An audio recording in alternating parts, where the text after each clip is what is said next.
Audio test. 1, 2. Hello? Are we live? We're live. Can you guys hear me? Anyone hear me? Anyone? We're here. How's everybody doing tonight? Oh my gosh, it's been so long since I was live. It's been so long since I was live on YouTube. Oh man. This past month was crazy. I apologize to everybody for the lack of live streams, lack of uploads, things like that. It was a crazy month, but I'm really hoping to ramp back up into it. Should be a lot more uploads this season. Should be some more live streams. More tournaments, of course, all of the stuff that we've been doing. So, yeah, I'm excited. How's everybody? What's going on, guys? What is going on? What's going on? Jaretzel, the legend himself, is here. I'm excited. I am actually genuinely excited for the set release. I would say I'm more excited for this than I was last set, in fact. Yo, I missed you, Darren. What's going on? What's going on, Fearless J? Nightstorm, how are you, Tyler? Erico in the chat, my guy. Erico TCG. Is that including champions? Yes.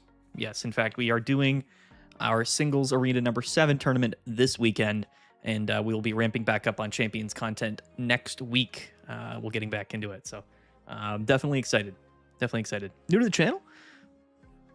What's going on, Lewis? Welcome. Thought this was releasing June 30th. They say June 30th because in Universal Standard Time it'll be tomorrow, but it's I got that wrong last month. That's why I did do a live stream. I thought it was the day before, but no, it is releasing tonight at 9 p.m. Eastern Time. Yo, Donrig, what's going on? Sekru in the chat. 50 minutes early. We are early, Sek. But thank you for tuning in, man. How are you? Everyday Wonders? More like everyday streams, right, man? Dude, I would love to stream every day, but, you know, we gotta work, got a job. What time is it released? It was releasing in approximately 49 minutes. We are a bit early. We're a bit early tonight, but that's okay. It's okay to be early. You know, maybe we get a data drop or something. Maybe some leaks come out, you know, a little bit before the set release. We'll pull that up. We can also talk about the, where is it? Here, I should be able to pull this up here. Yeah, we can talk about the cards as they are. At least the cards that they've showcased so far. What do you guys think? What are your guys' opinions on some of these new cards here? I'm pretty excited. I don't think the puppy pile stuff's gonna be that crazy, but great here. I play more singles than doubles. I do as well. I like doubles. I play both, but there's already so many doubles tournaments and doubles content. I figure we'll just do singles on the Champions channel. That was the original concept for the Champion Mads channel. I've just been so busy the last few weeks. I have not been able to really do much, unfortunately. Oh, man. Yo, Catalina, what's going on? How are you, Kat? Fraps Drinker, it's June 30th here. There you go, Fraps. It's out in 45 minutes. That's correct. Yeah, 48 minutes is when the set is dropping. Fraps Drinker with the sub on Twitch. Thank you so much. 9 months Twitch sub. That's incredible. Puppy Pile will be played by a few annoying people who used to play Sweets Relay and Mad Cargo. That's right. It is the new Sweets Relay, which is cool. I like those decks. I am glad that we have those. It's going to be Puppy Pile EX. That would be crazy, actually. If like a Mega had Puppy Pile, it'd be insane. I feel like maybe we get a card that takes colorless off the energy cost of some mons. I think so. I think that was Data Mind. We should be getting a couple more trainer cards, a few more EXs, and who else knows what else we might be getting. I'm hoping for a good new stadium. That would be pretty cool. I do think colorless Pokemon in general should be buffed. I don't think there's really anything specifically in the game that is support and or buffing colorless Pokemon specifically, and I do think these colorless Pokemon probably deserve some buffs. It's all good, man. Life happens. It does happen, you know. Trust me, we got a lot going on.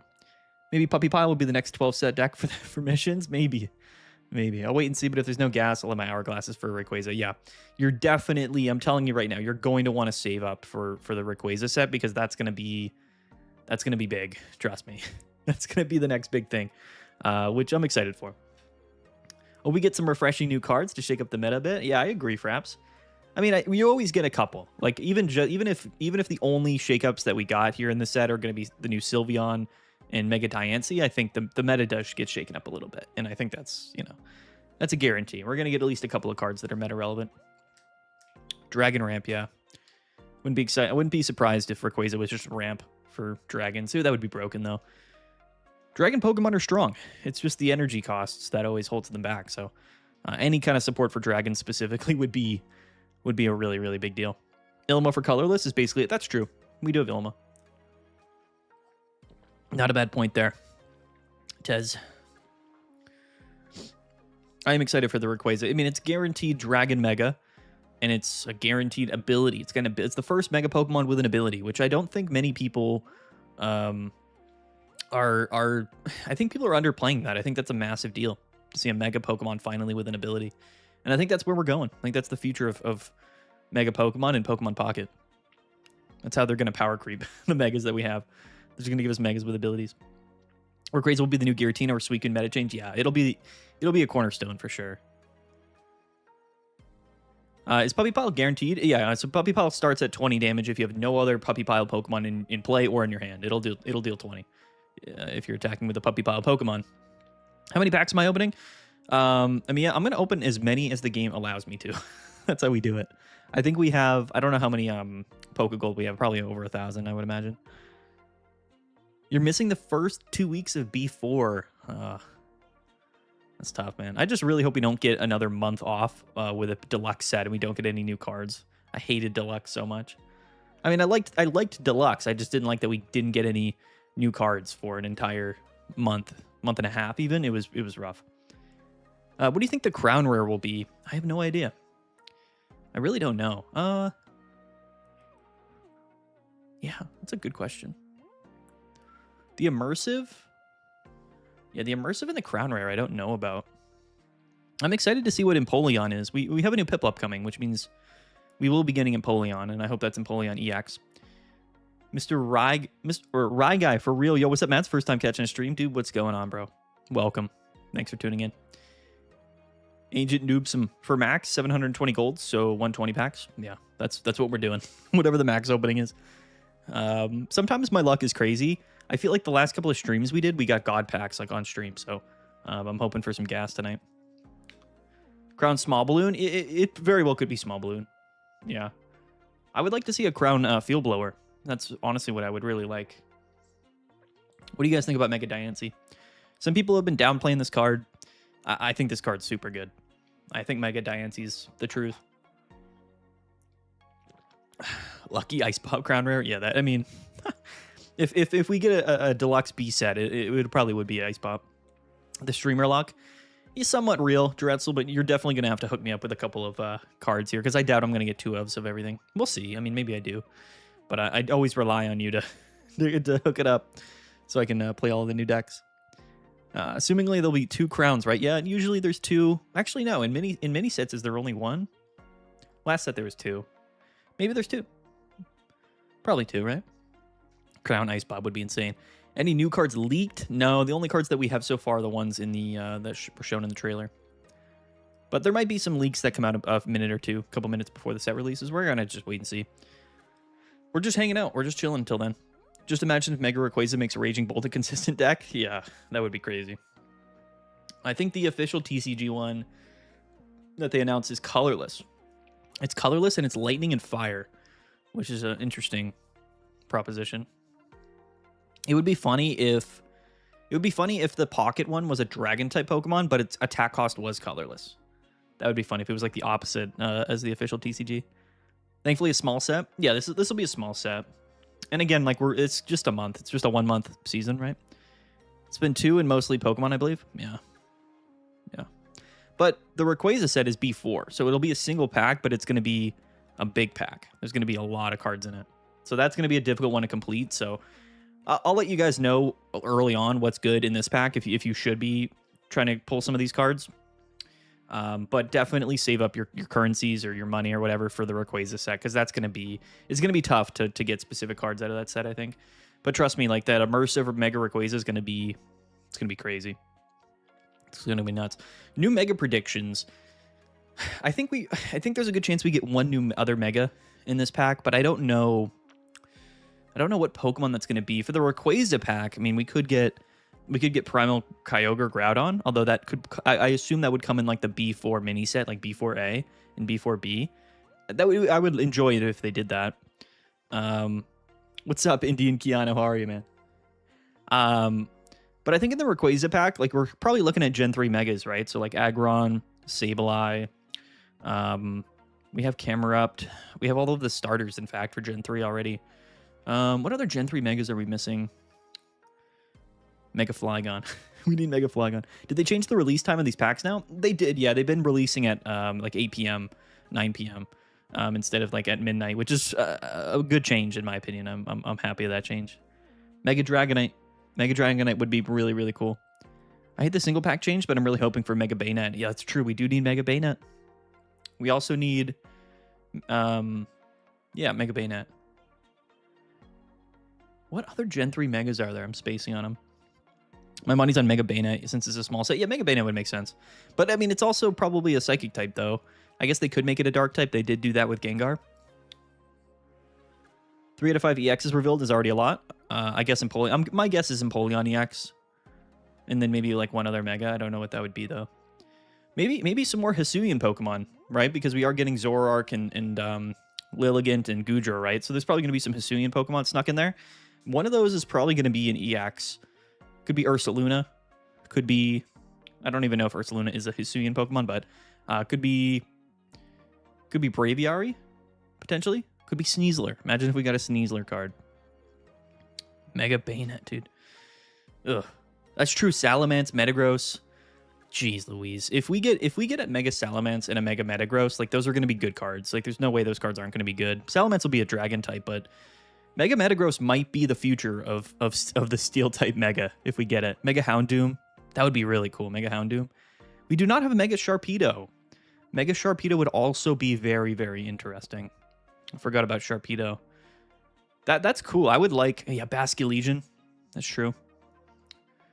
Lilligant as an EX? Well, we have Hisuian Lilligant non-EX. That doesn't mean we wouldn't be getting an EX, but I would really like... yeah, Mega Sharpedo is a really interesting one, because not only is it a Stage 1 Pokemon, but it's Water type, and I think it would actually have a lot of potential. You could pair it with Greninja, just like we do with the Lucario and Altaria stuff. That could be really fun. Mega T-Tar is going to be broken, too, when they release it. I wonder if that would be fighting or Dark type. Beedrill we need. That's true. Mega Mewtwo. You know they're saving Mega Mewtwo for its own set. That's probably going to be like C1 is Mega Mewtwo. And it's going to have an ability. Probably it's going to be broken. There's 2 of them, right? So we can get 2 different ones. Yo, Hype Train over on Twitch. Collector, thanks for the sub, man, with Twitch Prime. I appreciate that. Shout out to all everybody over on Twitch. I haven't been streaming so much, so you know, the Twitch community doesn't get as much love as the YouTube, unfortunately. And I apologize for that, but thank you guys so much for the support. Loki, I just want a new Poison mod. Poisons, I mean, we did get Sceptile. Poison decks aren't really... I don't think anybody ever played Sceptile with, like, Toxicroak or Nihiligo and stuff. Yo, Real Esky, man. Welcome, welcome, welcome. Yeah, I want Empoleon EX, because I think Empoleon EX could be super cool. Not that it would be better than... Not that it would be better than Suicune, but... Watch Mega T-Tower have Fighting and Dark. That'd be crazy. Just immediately put it in the trash can.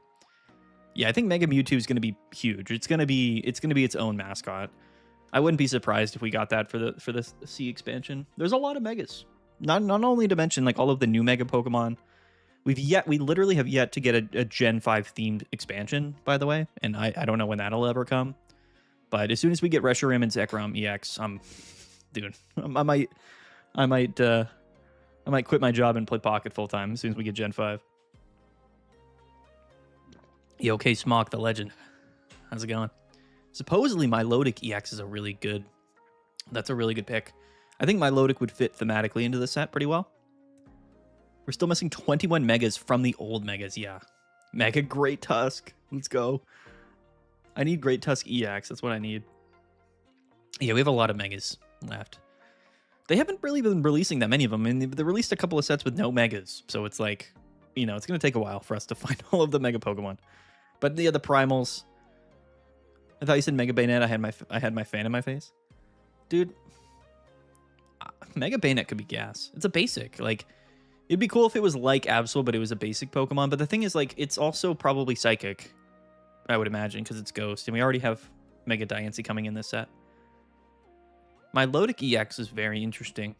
Would be very interesting. Yo, I wanted to say thanks for showing off my Koraidon Onyx deck in your video the other day, dude. Clogger, no problem, man. I love highlighting really cool decks. It's like my job at this point is to highlight awesome decks from tournaments. Banned Evolves from Shuppet. It does indeed. Oh, that's true. It's not a basic. It's a stage 1. I forgot. Why did I think beta was a stage 1? Or I thought. Why did I think beta was a basic? I don't know why. It's true. We literally have a meta Bayonet card. That Bayonet card that we have in the game is not bad at all. And Shuppet's a 50 HP basic. I'm pretty sure it's 50 HP too. Be Lyciable. They did showcase the new Zorua right here, but this is a 60 HP Pokemon. And this card isn't too crazy. Run around, it's basically just teleport from the Absol cards. Growlithe for Puppy Pile is gonna be nice. One of my biggest curiosities this set is Hisuian Zoroark, because if they don't release something to go along with this, I just don't know what this card is like ever supposed to be doing here.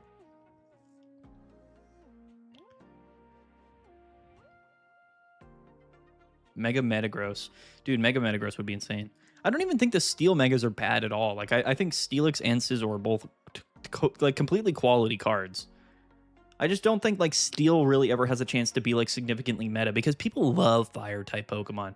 Like if Steel was ever like a popular thing, then fire type decks would just immediately see a ton of play, because people really love to play fire decks. New set drops in the next hour. It's dropping in 34 minutes. Mega Snorlax. I'm surprised they haven't made a Mega Snorlax. We do have Gigantamax Snorlax. You still stand on Great Tusk being good? Great Tusk is not bad at all. I really don't think that deck is bad at all. I think Mega Lucario is better, which is why everyone would just play it. But I do think Great Tusk is a very strong card. I'm not going to lie. These do an all-ball pick for the few that would guess. So Liepard EX is also a good choice. Yeah, that's an interesting call out. Is Liepard a Gen 5 Pokemon? Or is it Gen 4? Or is it Gen 3? What's that? What expansion is Liepard from? Like, what region is Liepard from? Is that Gen 5? Forgot that we're getting closer to C-Series, to be honest. Time flies. Dude, the B-Series has gone by so fast. It's kind of crazy. What's up, Scooty Mac? Mega Sableye bounces status effects of all ally Pokemon. That would be cool. Justice for Sinnoh starters, no Megas. Dude, I'm not a big Sinnoh fan, but they did Sinnoh early on. They did Space Time Smackdown. Like that was like A2. They dipped their toes in the Sinnoh pool early on. They cashed out hard. We ever gonna get 2-pack sets again? Probably not. I think people complained about the 2-pack sets, which is why they moved away from it, honestly. And it's probably more work for them to do that, so I think they were like, whatever. Gen 5, right? Yeah, Liepard Gen 5. It's got Prankster, doesn't it? Dedenne. I like this Dedenne.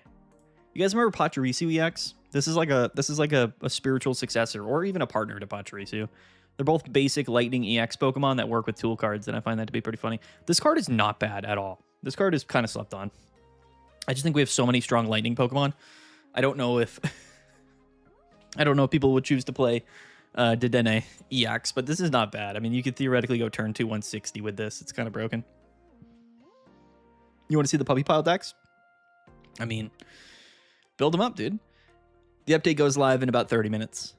Pack drops in about 30 minutes. I wanted a Gen 3 set for a long time, and hopefully the Mega Rayquaza set is that. It definitely is, yeah.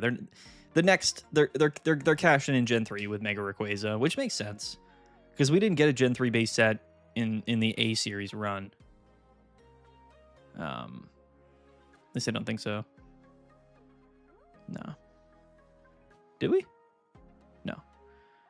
Why do Megas not have abilities? Such a weird decision. Well, if you remember, like all of the EX cards they released originally in Pokemon Pocket didn't have abilities either. So I think they're releasing all of just the basic, non-ability Mega Pokemon, and then eventually all of the new Megas will probably just have abilities. Not all of them, but a lot of them will. And I think that's like the next progression, because they're not going to get rid of Megas anytime soon. What did you think of Full Art or Gold Stadium? A Gold Stadium would be really cool. What would be cool is like an immersive stadium. I would really like an immersive stadium card. Like a Full Art Land card in Magic. That'd be sweet. It does look like a partner to Pachirisu, yeah. I think you just play like 2/2, 2/2 with Zera Aura. And just play like a bunch of tool cards and just go hard. Update up in the app? Okay, let me check it out. Let's check it out. I'll update the app real quick. Gengar did, but he's always been bad. Yeah, dude. Gen 4 got another set with Triumphant Light. Well, Triumphant Light was a mini set, so it was an expansion to the Gen 4 set, which will probably get the same thing with B4, I would imagine. 182 megabit update. Is the set live right now? There's no way, right? They just pushed the updates. Okay, so we should be getting leaks then soon, right? Is that what that means? Data mines coming in. Definitely should be getting data mines if the update's pushed. Might take people a few minutes though. Yeah. Okay, so the pack's not live yet, but the update has been pushed. And so if the update's pushed, then we'll be getting some leaked cards soon. So once that comes through the Discord, if anybody's got the sauce, I'll pull it up. So why is the set called Everyday Wonder? I don't know. We already had a card called something Wonders, Paldean Wonders, so it's sort of strange. Quite interesting, I would imagine. I think Sylveon's going to also be a good card. I think this also changes the metagame pretty significantly. 60 healing in one turn is crazy. But you do need a tool card attached. So there is counterplay to this. It's less good than just Indeedee, I think. Because every day we wonder why we play this game. Yo, true. 182 meg is this substantial for an update or not? Yeah, I mean, for all of the cards and whatnot. I think that's pretty normal. Working on the data mine. Let's go, Ezza. Let's go. Give me the data. Give me the leaks. Give it to me. Excited. Yeah, I mean, we'll go pretty long tonight. So we'll do our opening, and then we'll build out some decks. We'll test the new cards. We'll do viewer battles for sure. And then after I end the stream, I'll do my comprehensive set review. Uh-oh. Okay, data mines are coming in by Juretzel. All right, gentlemen. Let me pull this up for you. Oh, no. Oh, no. Oh, no, no. Oh, no, oh, no, oh, no.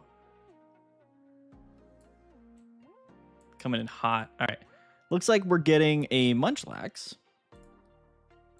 And Milotic EX is confirmed with an ability. Okay. Interesting. Very interesting. Okay, how can I pull this up easily for you guys here? Is there a way to do that? There definitely is.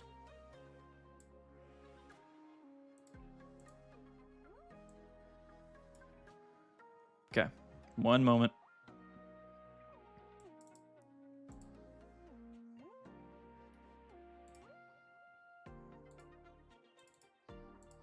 Let me get this, let me get the Discord up for y'all. Here we are. New Munchlax. Munchlax is a crown rare. This is 50 HP basic, colorless, 0 energy. So it's a new baby Pokemon with 50 HP, which is kind of crazy. Yeah, it's literally, but it's not a baby because it's got free retreat. It is, but it's not. It's a 50 HP baby with non-free retreat. No weakness, so it is a baby, I guess. Draw a card for no energy and does 10 damage. That's super good. This is a good card. This is genuinely a really good card. Here's the new Milotic EX. Can I zoom in on this? It's kind of hard to see this, but Milotic EX. 140 HP seems a bit low, quite frankly. Once during your turn, you may take a water energy from your energy zone and attach it to this Pokemon. Wow, okay, so it's self-sustaining. This thing builds itself up. And then 80 in sleep. Why?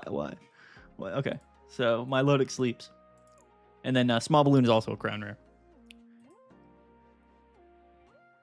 Yeah, people aren't happy about the Milotic attack. Milotic is really good. I mean, this is really strong because I mean, you can it's an energy battery. This is literally Magnezone, but it's a stage 1. This is a really good card. I don't even know if it's worth playing this with Darkrai. Maybe it is, but this is a legitimate card here. That's a very strong ability. Anything that just generates energies is really strong. They did gold Small Balloon. They did. I'm really, this Munchlax is legitimate. This card's crazy. 0 energy cost, a free card, and 10 damage. This is really good. Now, you can't retreat it for free, But I don't think you care. I think this just sits here and draws. It's kind of crazy. Small blue, and they already teased this. All right, we need more leaks coming. Come on, gents. Come on, gentlemen. We need more leaks. Hook it up. Hook us up with the leaks. Wow. Munchlax, huh? Look at this guy. 50 HP, 0 energy attack cost.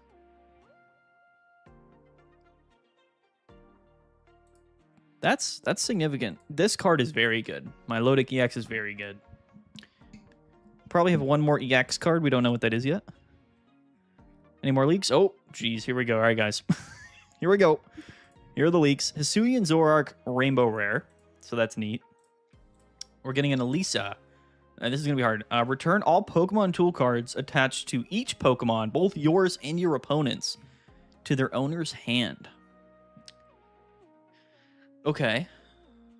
I mean, it's not that bad because, you know, you can remove the giant cape the turn you're attacking. You can remove, you know, the Rocky helmet the turn you're attacking. There's Puppy Loving Girl full art. Confirmed. Yeah. Oh, and we're also getting Wallace. I know people love Wallace. All right, water. A new water type support. Choose one of your water Pokemon play with a maximum HP or 50 or less. Put a random water energy from your deck, or sorry, a water Pokemon from your deck that evolves from that Pokemon to evolve it. Whoa. Oh, so Wallace Milotic. New package. New water type buffs. New water buffs. Wallace Milotic. Wow. Wow. Any other stage 1 waters that we can really think of? Gyarados? Wallace is going to be quite nice for Gyarados as well. New Jigglypuff. Stompy Stomp. Okay. 30, flip 2 coins for each head. Sure. Sure. This card isn't bad. I'm just trying to think of like why you would really ever play this as a supporter. You know, we have limited deck space.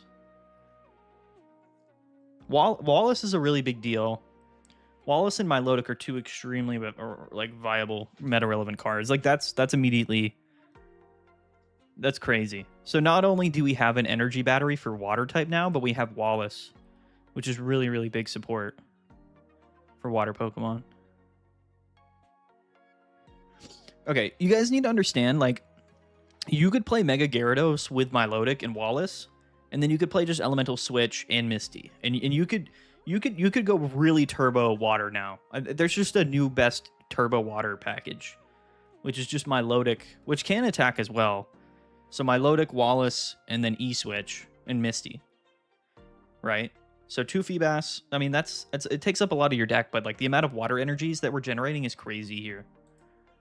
So like, water's a really significant deal. What else do we have here? Look at that full art Dedenne. Yo, shiny Metapod. This thing does 30 for 1, by the way. Okay.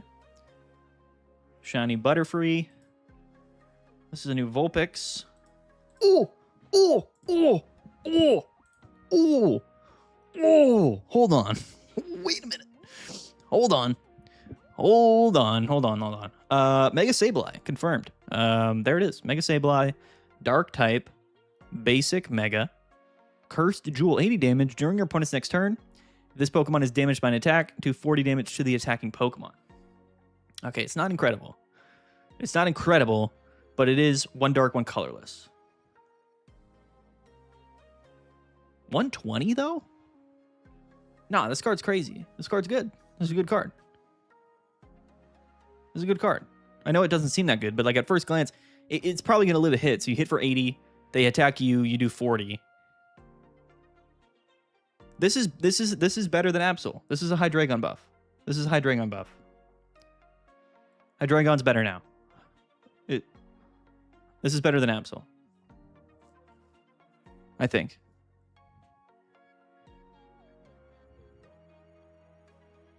Like I genuinely think this is. Yeah, you could just play with Darkrai as well and just use it to soak damage, but I don't really like that. I don't think that's. I think you'd rather just attach to Sableye. Regice does block. 120 for 2 plus Rocky Helmet or Poison Barb. Exactly, yeah. Yeah. But no, I think this is, you just play this instead of Absol in Hydreigon. But no Cyrus removal? Yeah, but dude, that's not, it's so overrated. It's incredible. Mega Sableye gets outshine by Mega Absol. You kill their Cyrus with Absol?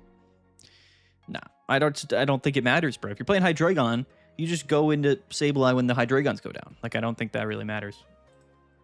I genuinely think this card's good. Look at that Milotic fuller. The Milotic Wallace stuff is crazy, dude. These are meta. This is legitimate meta cards. Use Sableye, then Hydreigon for 170. Yeah, literally. It also, like, Bombardier gives this free retreat. It's got a retreat cost of 1. It's got 170. Does more damage than Absol. Like, it's just better. This is better than Absol. I'm sorry. I don't care about discarding supporter cards. Maybe Absol's better, like, in the early game if you lead with it, but this is a better card. And to basically add anything other than, like, Mega Lucario, which can one-shot this, but this is crazy. These cards are good. This set is gas. Wallace is a really big deal, guys. This is a big deal. Milotic is a really big deal. Milotic is a massive deal. This is crazy. Set drops in 20 minutes, by the way. This mini set is unironically looking to be top tier set. It is, dude. You could play both, yeah. Dude, it's one colorless, though. The colorless is massively slept on because that means you can play Sableye in other decks. If Mouse Guard hits the bench, boom, 120. That's true. Because if you can't, by the way, if you do snipe this thing, the 40 damage hits the active regardless if this is on the bench or not.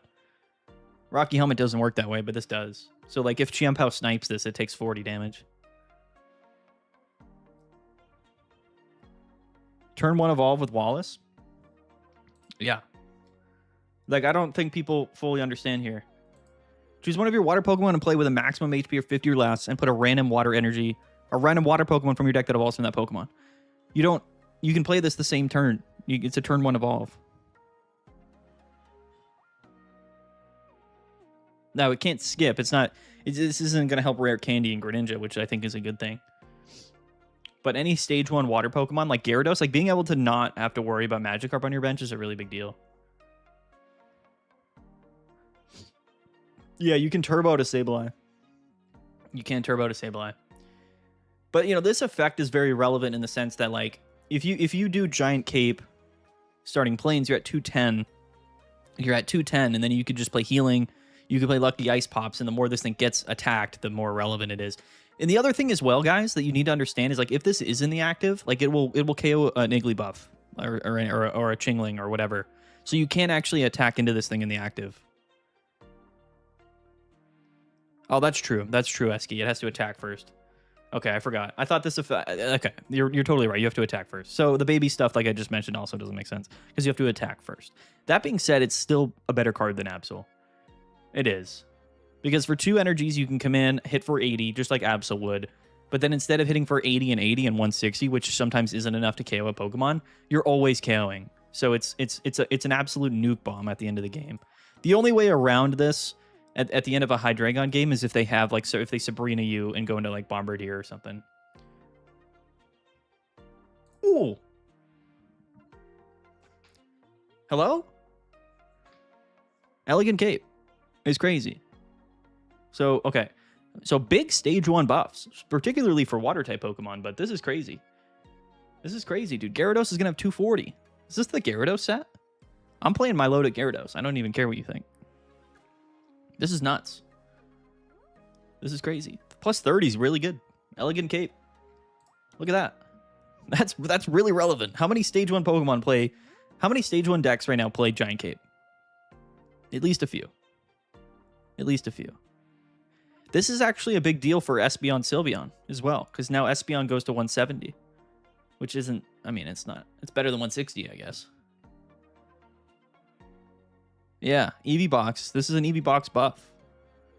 Like, Espeon Sylveon, 170 HP, and you're healing for 110, 120 every turn? What? Yeah, Elegant Cape's going to be nice into Zoroark. This is an Altaria buff, unfortunately, but Altaria never really played Giant Cape anyway.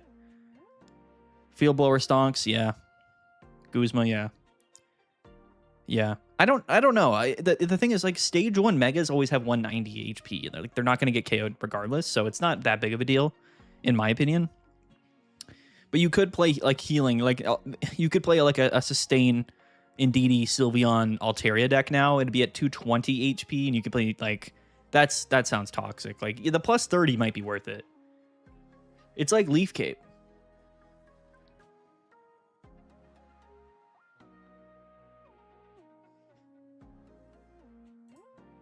Oh, your friends list got wiped? I'll add you later, Dretzel. Actually, I can add you right now, probably. I just got to... Let me check something. Hold on. You guys can take a look at Elegant Cape while I add Dretzel real quick.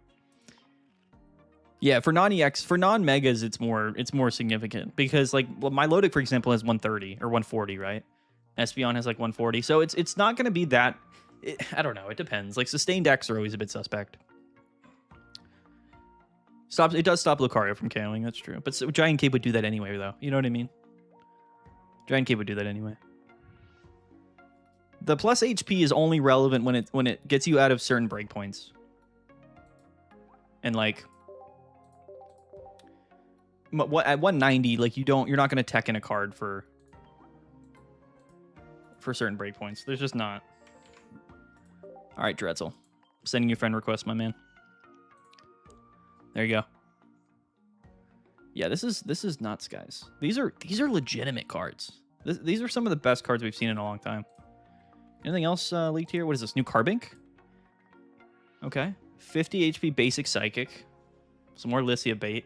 Choose 2 of your bench Pokemon. For each of those Pokemon, take... Oh, it's Manaphy. Wow.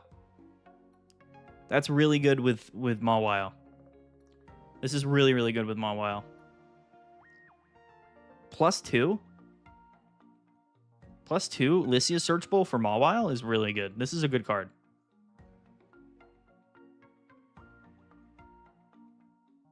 Yo, Wailord, dude. You could go Wailord Elegant Cape. Did Dene got the immersive? No way. All right, Jared, so I'll send you the friend request. Yeah, I mean, this is Manaphy, but for Psychic. And we did just... we are getting Mega Diancie. So yeah, Sableye the other Mega. And then we have Zoroark, Milotic, and Dedenne. So that's the 5 EXs in the set. Do you guys like this card? What do you think? Not Mawile, sorry. Diancie, Mega Diancie. Yeah, this is straight Diancie. This is going to be good with Diancie, guys. Legitimate. Like, I don't even... If you go second, it's going to be really good. It's going to be crazy, dude. It's going to be nuts. Elegant Cape to get Flareon up to 180. That's true.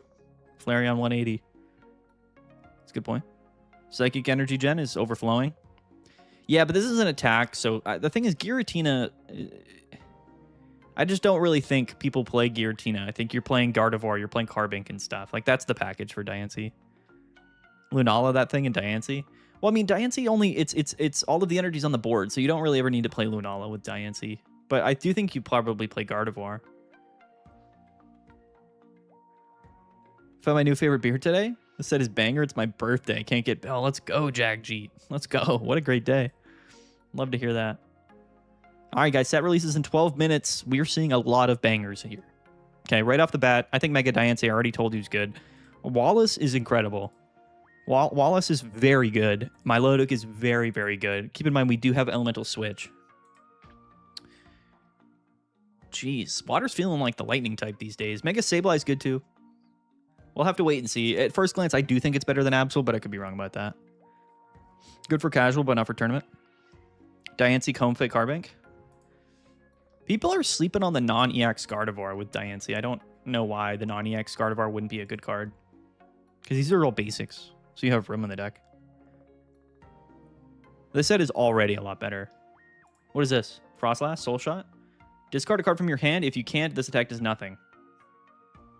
All right, there's the Zoroark support. Immediately. So Wallace works with Frostlass. That's Zoroark. That's the Zoroark support. 70 for 1 on a stage 1? That you can... Okay, correct me if I'm wrong, but can we not just Wallace this thing turn 1 and hit for 70?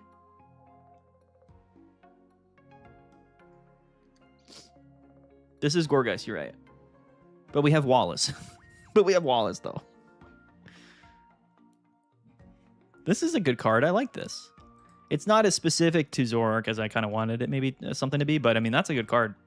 I would rather have a water type, quite frankly. You can Elegant Cape it, which is funny. Elegant Cape does work for Zoroark as well.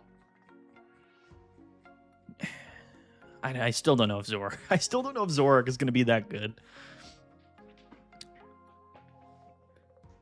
While this does not work for EV Vaporeon, no, it doesn't. Oh, that's true. You need less than 50 HP. But wait, what does Snorunt have? Does it have 60? Does Snorunt have 60 HP? I just assumed it had 50, but maybe it doesn't. Well, we know that Feebas will have less than 60. It'll have 50 less. If the Snorunt's 50, then HP Zoroark is for sure meta contender. I think so. You could play Klefki, you could play Frostlass, and you just go. You just do it. Well, this doesn't work with Frostlass because Snorunt has 60. Oh, that's tough. Okay.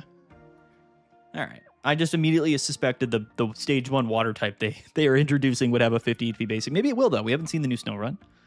Maybe the new Snorunt's 50. You don't know that. Evo tools don't break Evo rules. Gotta wait the turn. There's nothing that says that, though. Choose one of your water Pokemon in play with a maximum HP of 50 or less, and put a random water Pokemon from your deck that evolves from that Pokemon onto it to evolve it. So maybe the wording here at the end does mean that you can't go turn 1 to evolve it. So maybe the wording does carry over to just the general rule that you can't evolve in the same turn you play Pokemon. I would believe it. I would believe it. Oh, okay. Here's the full set. I can't. This is too small. But yeah, I'm trying to look here. Is there anything that's standing out to me? There's a Scrafty, Gen 5 Goat. Ampharos is getting a shiny. Indeedee getting a shiny. That's cool. What is this here? I can't see what this card is. Oh, is that Gyarados? Mega Gyarados is getting a shiny. Goat confirmed. We are getting an Ursaluna card. Has an ability. We're getting a new Furfrou. I do see that. I know it's hard to see, but we're getting a new we're getting an Ursaluna non-EX with an ability. We're getting a new Furfrou. I'm just looking for ability now. Ability Pokemon now. We are actually getting an Iron Bundle. So non-EX Iron Bundle. So this is Paradox support. Is that it? I'm not seeing anything else with abilities. Munchlax is a holo. Oh, we're getting a new stadium. What's this new stadium? I need the stadium. Someone post the stadium, please. Yo, water's cooking, dude. Mads, do I have a cat? I do. Yeah, you probably just heard me out. What is the stadium? Please show me the stadium. We're getting a new Ancient Fluttermane? Are we? I didn't see it. Oh, yeah, right here.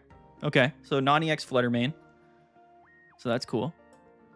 Oh, no, there's a Psychic Pokemon here. That's Sylveon, I think. Oh, that looks like Sylveon. Vaporeon shiny. Cool, cool. I'm liking the set. I'm liking the set a lot. New Ninetales. New Tropius. It's hard to see. Here we go. Kids Room. Here's the new stadium, folks. Once during each player's turn, that player may choose a card from their hand and switch it with a random tool card in their deck. Bro. What? That's crazy. Bro, this is really good for Dedenne and other decks that need tool cards. This is really good. That's a very, very good card. That's gonna be cool with Dedenne, dude. What? That's really good. You guys like that? Do you like this? Stadium? That's really, really. It's specific, which stadium should be, but that's really good. I don't know what the Butterfree does. Can't see. Oh no, it was posted up here. The shiny Butterfree. Do we have a new one? This one is shiny. It's Sunny Wind. Heal 20 for 60. Guzma stonks. Guzma's going nuts. Oh, jeez Louise. Mr. Hitstick says he can get the boat at will. Helm on Demand. The new Ninetales is funny. I haven't seen it. I can't zoom in high enough. But Ninetales does work with Blaine. Stadium is better. Yeah, the Stadium's way better than Caddy. Kids Room is better than Caddy. Or Cabby, rather. Kids Room and Skarmory, that's true. Skarmory's going to feel a lot better. Helm on Demand. Crazy, dude. A lot of good cards. A lot of good cards right off the bat. Slowking can also use Elegant Cape. That's a great point. Bring the Slowking back. Slowking stonks are cruising right now. Absolutely cruising. Opportunity cost is losing out on extra HP. All right, guys. Bangers. Banger cards, dude. Absolute bangers. I'm pumped. Are you guys excited? I'm super excited from the leaks here. Wow, dude. Is this water season? It's water psychic season? Is that what's going on? Ninetales has 9 coin flips. Get out of here, dude. We don't need any of that. You can reflip them with Victini, dude. It's going to take 12 minutes. Flip 9 coins, 20 for each heads.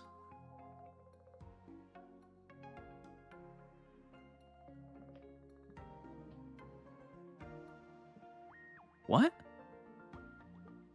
The game is going to make me flip 9 coins, and then I can reflip them? This card's peak. Blaine is like plus 40 damage or something. Bro, what? I know it's 3 energies, but that's crazy.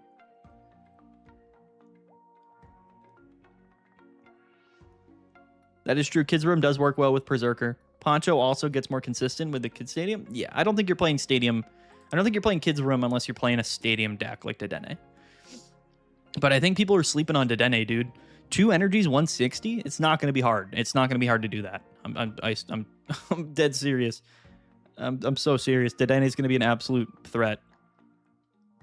Dude, I can't wait to flip 18 coins in one turn. We're going to go to timer. Ninetales is going to timer every time. There's no way. 3 energy with Victini is not that bad. I mean, it's all right. Is this base set art? No, I think this is like this art is from. I thought it was from like. It might be base set. Actually, I could check. I could check from my binder. I'm not gonna do that right now though. I have the complete base set of Pokemon cards in a binder right next to me, but I'm not gonna check. 3 minutes, guys. All right, let's swap over and get ready to rumble. Oh my gosh, dude, bangers out the wazoo, guys. What is going on? Ember already irrelevant. That's true. It's not base, right? What is that? Is that Neo or something? Is it a Neo set or is it Gym? It's like might be Gym Heroes or something. I think it's like a second. Is it Team Rocket? Yeah, it's one of those.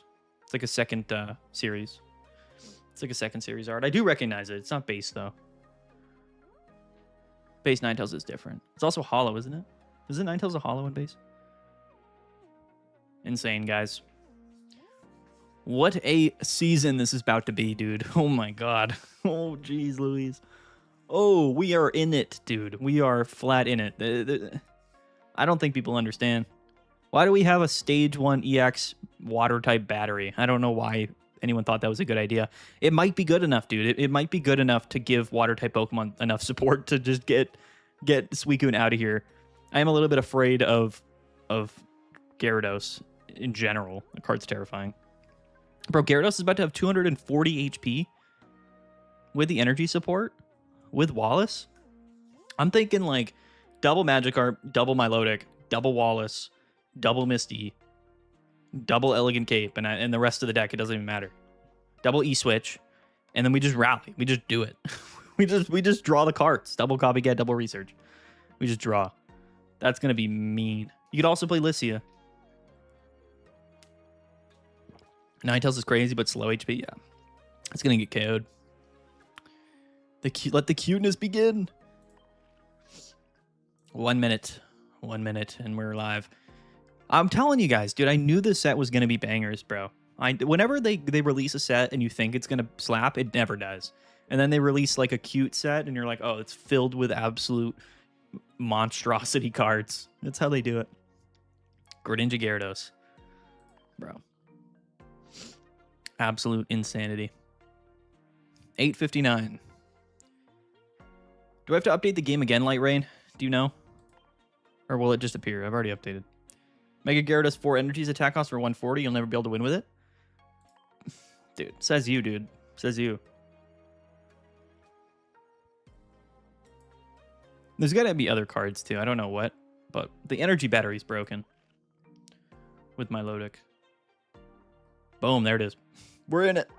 Let's go, folks. Let's go, guys. Mega Shine getting pushed off the front page, unfortunately. Immediately into the 10-pack pulls. Let's go. Max opening. Good luck, everybody, on your pulls. Good luck. Stick around for after the opening. We will be doing... We'll be testing the new cards. We'll be doing some viewer battles to end this. Or rather, after we do the opening. Puppy pile right off the bat. We know what we're playing. There's that Ninetales. Muna. Okay. Sandygast. Fighting type Sandygast. And there's Carbink. Okay. Got the Carbink. More puppy pile. Scraggy. Quagsire. We have seen this Quagsire, right? One of your active Pokemon? Yeah. We saw that. What is this Pikachu art? This AI Pikachu. I'm just kidding. But it looks crazy. New Raichu. Mach Bolt. Okay. Vulpix with Hold Still. Sure. Okay, Marini. That's crazy, yo. I forgot Toxapex wasn't a basic Pokemon. Venoshock. Memory Light. Toxapex? Is that what I'm seeing there? New Slowpoke. And there's Wallace, man. What a card that is. And a Kid's Room. Nice. Nice, nice. Rockruff, Muna, Vulpix. Ursaring, dude. Love the art. And then there's a small balloon. I wanted to see what Ursaluna did. We need to see because it has an ability. Snow. Okay, new Snorunt has 60 confirmed. Unfortunately, not a 50 HP basic. Cacnea. Wigglytuff. Expand 50 during your opponent's next turn. Takes 20 less. All right. Seeking Aqua Bullet 30 and 20. So that's not good. Pheromosa does 20 and 20, and it's a basic. Caterpie with Quick Growth at the end of your turn. At the end of your opponent's turn, rather, if this Pokemon is in the active spot, put a random card from your deck that evolves from this Pokemon to evolve it. This is really good, guys. Hold up. This is really good. The wording here is key. So it's during your opponent's turn. So if you evolve into Metapod at the end of your opponent's turn, you go into your second turn with Metapod, which means you can go turn 2 Beedrill. This is turn 2 Beedrill. Does have 40 HP. But this is turn 2 Beedrill.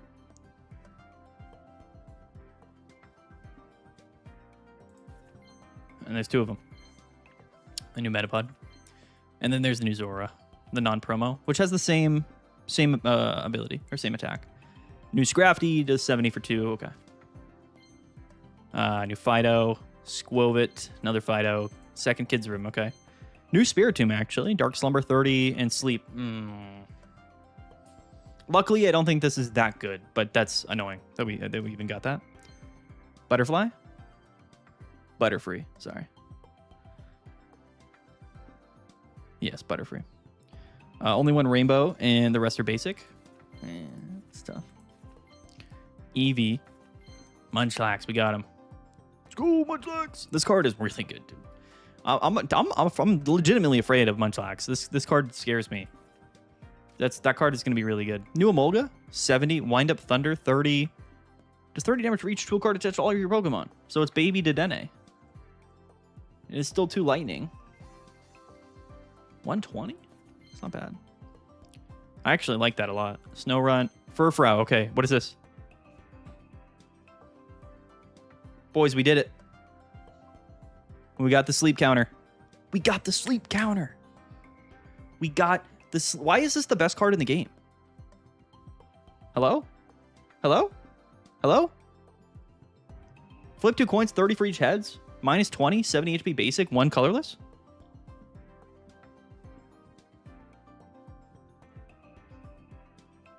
Am I missing something here? Is this not the best? Is this not extremely good? Anyone? Bro, what? This card's cracked. This card is absurd. This card is so good. I get you have like a 1 out of 4 chance to not deal damage, but... Hello? This card is... Why can't it 1-hit KO basics? What is this? This Furfrou is a huge deal. Doesn't the other one deal 20 damage? Coin flips are mid? Dude, 30? The other one just does 30, no coin flips? Nah, this card's good, dude. This card is massively slept on. This card's broken. This is just objectively, I think, better than the other Furfrou. I believe that. Yeah, but it's fine, because like most of the time you're just going to hit for 30 on it anyway. Goldeen. Kids room. Third kids room. There's the Elisa. Oh, I have a rainbow in here. Rockruff. Emolga. And there's the Butterfree. The other one's 30. I still think that one's better. I'm still playing that one over the other one any day of the week. I'm playing that Furfrou above the other one any day of the week. The fact that you can hit for 60 is crazy. We have the 30 damage one that we run with Great Tusk. Yeah, but no. That one's insane. That's crazy, dude. What? 60 damage right off the rip? Oh, we got all the fire types already. 60 is like an incredible deal, dude. I know it's like not guaranteed to deal 60, but the fact that you could just attack and then win the game for no reason is ridiculous. There's zero reason not to play that and just potentially win on turn 1. That's absurd. Just hit the same shiny Butterfree on my first pack. Let's go. No one agrees? Bro, you're insane. If you don't like winning games on turn 1, then I don't know what to tell you. Don't know what to tell you. You're going to absolutely rage at that. Ooh, okay, we get an EX. Molga, Snorunt, Scraggy, and there's the Dene. We got him. 60 is too good? Like the highest basic... Yeah. What? I know it's not guaranteed, but like, what? It's only 2 heads. That card's crazy, dude. 69 diamond cards in the set. Oh, second to Dene. Okay. Looks like we're playing to Dene. We need Milotics is what we need. I also want to see Ursaluna. Teddiursa Charm. Okay. Ursaluna will be a stage 2, though. Crown Rare, Small Balloon. No way. Let's go. New Petalil. Okay. Fido, Spiritomb, and Elegant Cape. Cool. We got the Elegant Cape. Second Munchlax. We love it. New Wooper, Yamper, Emolga, Tropius. Gen 3 Goat. Also bums there is a new support for discarding. That's true. I don't think Zoroark is going to be that good, unfortunately. Yamper, and then we got our first Sylveon. Keep in mind, like the kid room stuff is going to be really good. Did we not? So okay, so Empoleon's not an EX, is it? Nah. I really do like the Caterpie. Maybe none of the Butterfree cards are good enough, but that's legitimate. That card's really good. Like turn 2, stage 2 is really good with that rare candy. That's absolutely incredible. Snorlax, Teddiursa, Petalil, Cacnea. New Fluttermane. Okay, new Ancient Fluttermane. So immediately we can give this thing, what, 40 extra HP? Or is it 50? I don't even remember what the booster is. Might be 50. This Pokemon didn't move from the bench. If it didn't move from the bench to the active this turn, it does nothing. Ah, okay. All right. I mean, all right. It is 90 for 2, though, on a basic. 3 AM here. I'm ready to open packs. Let's go. Just play Will with it? That's true. Yeah, you can just play Will in your deck. I don't think you understand. If you go first and you just KO a basic for 60, like the odds of you winning a game are extremely high. And every basic in the game has like 70 or 50 HP. So that's crazy. That you can just play Furfrou and do that. New Slowbro. Look at him. 70 in Confusion. I pulled 4 Frostlass in my first 10 packs. That's crazy. Anyone know what the Ursaluna does? Can anyone tell me? I know it has an ability. You got the Rainbow Zoroark. Nice. Nice. All right. Uh-oh. How many cards do we have now? 36,500. Okay. Oh my gosh. Yo, MXRKS. Mark's Ghost with the sub. Thank you. We're almost at 50K, by the way. Piplup, no Empoleon? There's no... What do you mean? There's no Empoleon in the set? They didn't... There's not. What? They just released a new Piplup for no reason? Bro, they're trolling. It has guts? Does it actually have guts? That's super funny. It's Conkeldurr? Alright. I mean, it's not... That's not like the craziest thing in the world, but that's pretty cool. Endure effect with coin flip. It is colorless. All right, maybe it's not that good. I figured Ursaluna would be a good card, but that's all right. Second Sylveon, Snorunt, Cacnea. Third Sylveon, sure. We need more EXs. Fluttermane, Goldeen. There's also a new Iron Bundle, which I'm curious about. Love Disc. Psyduck. Both active Pokemon are now confused. I love that. Love that card. Puppy Pile Stoutland combo with Memory Light. Bro. Another Marini, Ninetales. There's the Feebas, so 30 HP. It might still be sketchy to play Feebas and Magikarp in the same deck, but I'm pretty sure that's the concept with Wallace. Hi, well when the Everyday Wonders Dex video come out? Either tomorrow afternoon or the day after. It might take a day to compile like the best new decks, so if it's not tomorrow, it'll be Wednesday's video, because the set review will come out tonight or early in the morning tomorrow. Oh, there's the Flart Sylveon, and then I might do like a deck showcase tomorrow. We'll have to wait and see. Vulpix, Marini, Munchlax. I love the Munchlax. Puppy Pile, Bounded Field, Rescue Scarf. I've seen a lot of people talking about Bounded Field with Puppy Pile. I don't know if I believe it yet. This go aggro for 60, by the way, with the Caterpie. Yeah, the Caterpie's extremely good. I think people are just really sleeping on the Caterpie. It's such a good card. It's crazy. You got to understand, not only is it pulling cards out of your deck, but it's turn 2, stage 2 with no rare candy needed. So it's incredible. It's like a 2-for-1. When will Rayquaza come out? At the end of July. It's the next set. Boom. Okay, Milotic. I think the first thing I'm building is Gyarados Milotic, if I'm being honest. Ninetales. Goomy. Ursaluna, there we go. If this Pokemon will be knocked out by damage from an attack, flip a coin. If heads, this Pokemon is not knocked out. All right. 160, though. 4 energy. Discard the top card of your opponent's deck. Yeah. I mean, I don't know. I don't think so. It's a strong card, though. This thing is scary. Caterpie's a free quick growth extract, exactly. But it's on your opponent's turn. I'm sorry, Fresser. I know, we haven't pulled any crowns. No full art EXs yet. It hasn't been a crazy opening yet. It's okay, the luck is still coming. I'm still confident that we've yet to crack the surface here. 1 row complete. Thank God. What would I have done without it? Nice. Cool. More 10 packs. We'll open a bit quicker here. I'm pumped, dude. This is going to be a crazy season. Not a lot of... So Carbink was really the only Diancie support. They're definitely meant to go together. That's certainly something I want to test. I don't know if it'll be better than Gardevoir EX, but it might be. Mega Gardevoir, that is. Second Alyssa. Jigglypuff, Goldeen, second Wallace. More Fluttermanes. Koraidon should have knocked a card out the opponent's deck like Ursaluna. That's a great point. Yeah. Oh. There it is, guys. Big hitters. Rainbow Diancie. Beautiful. I mean, that's going to be one of the best. That's going to be one of the better ones you could pull here. I'm really happy with that. It's our first Mega Diancie as well. Second Feebas, second Cape. Shiny Indeedee is also a sick pull. It's a super cool pull. That's a really good one. Definitely one of the better shiny EXs you could get is Indeedee. And this is the pack. This is the 10-pack, guys. Dang, look at the shiny Gyarados. What on earth is this thing, dude? Holy cow. This looks awesome. What?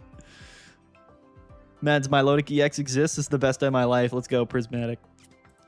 Prismatic. Yo, so good. That's crazy, dude. What is this 10-pack? Oh, a new Enamorous. Smitten Strike 60. This Pokemon and your opponent's active Pokemon have 1 or more of the same type of energy attached. Does 60 more. Well, what is this card? Hello? It's not even that bad, I guess. Marini, Teddy Ursa, Small Bloom. Another Ursaluna. Someone was talking smack about my pulls, bro, and we immediately got up for this. Wooper, Vulpix. So many Fluttermanes, though. I don't need all these. Sliggoo. That was a crazy 10-pack, I'm not going to lie. That one slapped. Rainbow Diancie into shiny Indeedee into shiny Mega Gyarados. That 3-pack stretch was unreal. This would be a really good pack, I think, to get a God pack in, I feel like. You need the Wallace package, dude? Yeah, Wallace, dude. Wallace is crazy, dude. What? What? What are we doing? Just my Milotic is crazy. My Milotic E-Switch is incredibly good. It's straight up, I think, better than Misty. And you could just play them both. Double Milotic, double Misty, double E-Switch is like turbo to the limits. Like, that's an incredible amount of energies. You could potentially, I mean, because Misty, obviously, but like, yeah, no, that's a really big deal. A streamer luck, dude. That's all right. I don't even stream, so. Milotic sleep scam? I don't think so. I don't think it's worth playing a deck around Milotic for the sleep scam. I think you don't even bother. I think you just play Milotic for the battery, for the energy. And maybe it's attack, because it sets itself up, so it's sort of just worth playing in like most water decks. All right. Second Milotic. So we're ready to roll. Do we have 2 Feebas? I don't even know if we do. Emolga, Kid's Room, Caterpie, Jigglypuff, Cacturn. Did I read Cacturn? Finishing Blow. 10 if your opponent's active Pokemon has had damage onto it. I mean, all right. Do we not have a Toxapex in this set? I've yet to pull it, I guess. Yeah, we're definitely doing Gyarados after this, boys. I'm sorry. You tell me I got double shiny Gyarados and they don't want me to play Gyarados? I'm straight up playing Gyarados. 40 packs, 2 rainbows, 2 basic. Oh, let's go. Full art in here. Vulpix. I like that card. That's a nice card. I like the colors on it. Teddy Ursa, Goldeen, and Zoroark. Okay, first Zoroark. It's not the card I'm really interested in playing, I don't think, but it's got potential. It can hit hard. It can hit hard. That's our second full art Sylveon as well. So that's good. Sanigast, another Wallace. Third Milotic. There's a Toxapex. It's Toxicroak on drugs, is it? Does 40 poison between turns? What? I gotta see that. Milotic Gyarados Wallace, maybe with Elegant Cape is gonna go place. Yeah, that's what we're trying, Prismatic. We have to try it. 220 HP Gyarados, or 240 HP Gyarados with the energy support is crazy. And Wallace, bro, you can't tell me otherwise. We're doing it. We're doing it so hard after this. And maybe it's not good, but it's going to be annoying. It's going to be funny.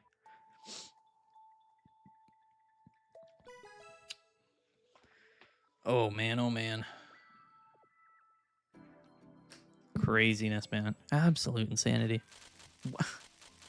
Did anybody expect these cards to come in set? New Iron Bundle. Here we go. Bundled Pump. Bundled Pump. 50. Flip a coin if heads. It does 50 more damage. If tails, it also does 50 damage to itself.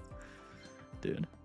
Crazy. You can do it for one colorless though, because we do have Iron Valiant.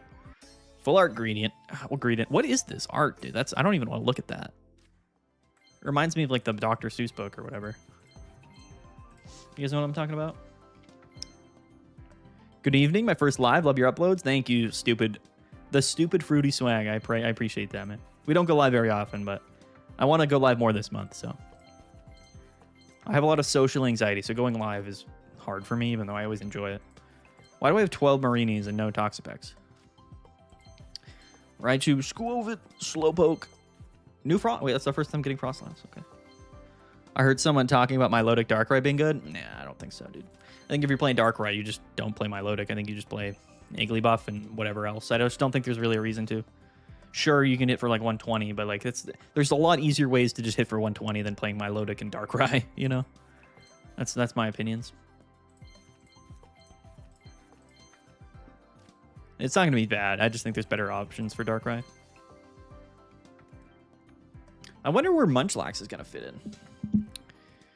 The thing is, Munchlax is good, but is it better than just like Chingling Lucky Egg? I wonder. It does have 50 HP, but you can't retreat it. I mean, dude, 10 damage and a card draw is kind of wild. Like, I'm confident Munchlax is good. I just don't know if it's going to be worth playing in really, like, many decks. Thoughts on the new Elisa? I think that card is underrated. I do. because the effect on yourself doesn't really matter, but it can be used to like reuse and swap around your own tool cards, which I think is pretty cool. But effectively, just putting the tool cards from your opponent's Pokemon back into their hand that turn is like effectively the same thing as removing them in a lot of cases. Marini, in fact, has its own basic. So is Toxapex, it's a memory light, right? Because you said it increases the damage of poison, and this does damage more if they're poisoned. We're gonna have to look at that. It's also dark type. I need a Toxapex. I don't know why I haven't pulled it yet. Okay, all right. So, okay, all right, hold on. So it's confirmed.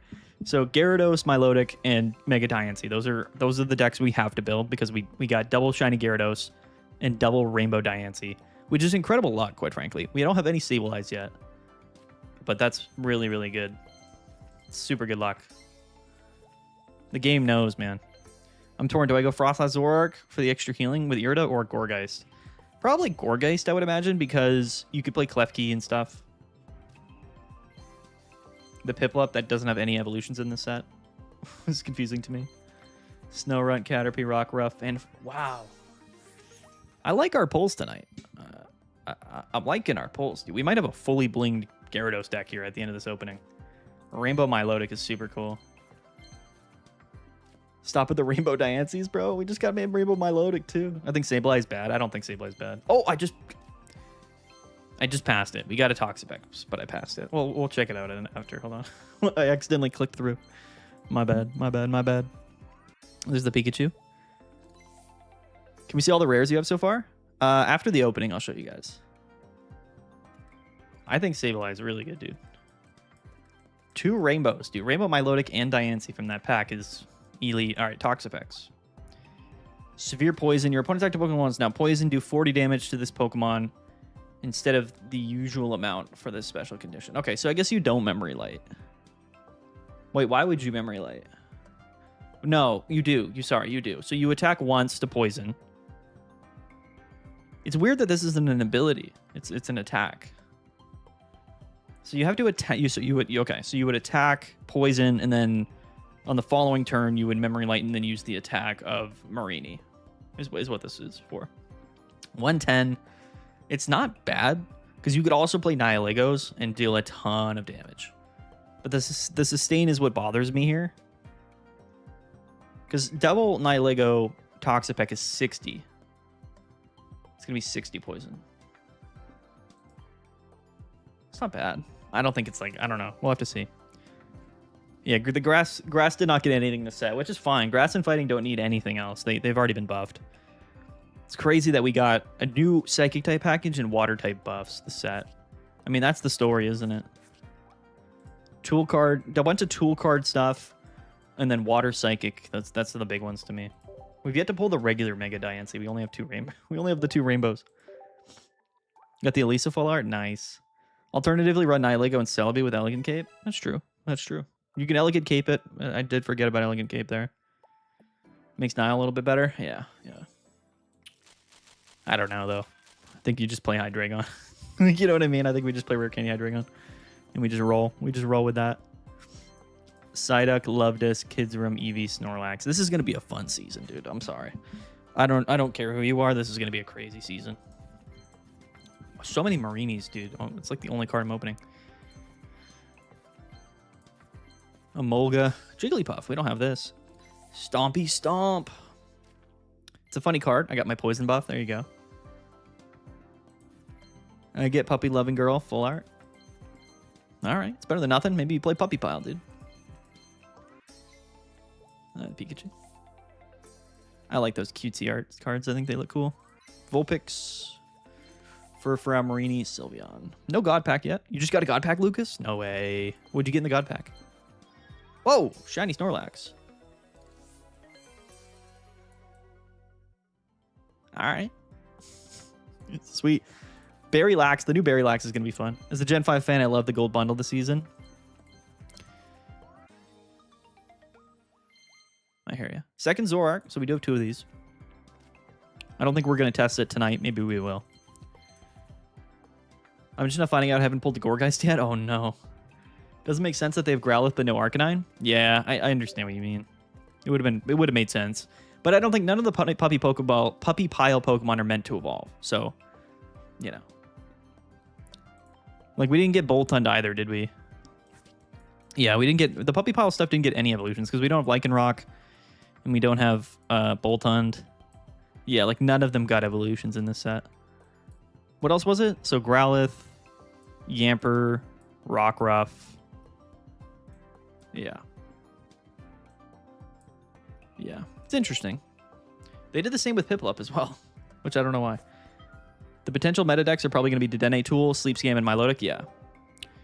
I don't think Sleep Scam with Milotic is going to be that good, though. I think Milotic in general is going to be good for Water Ramp, but I don't think it's worth playing Sleep with it.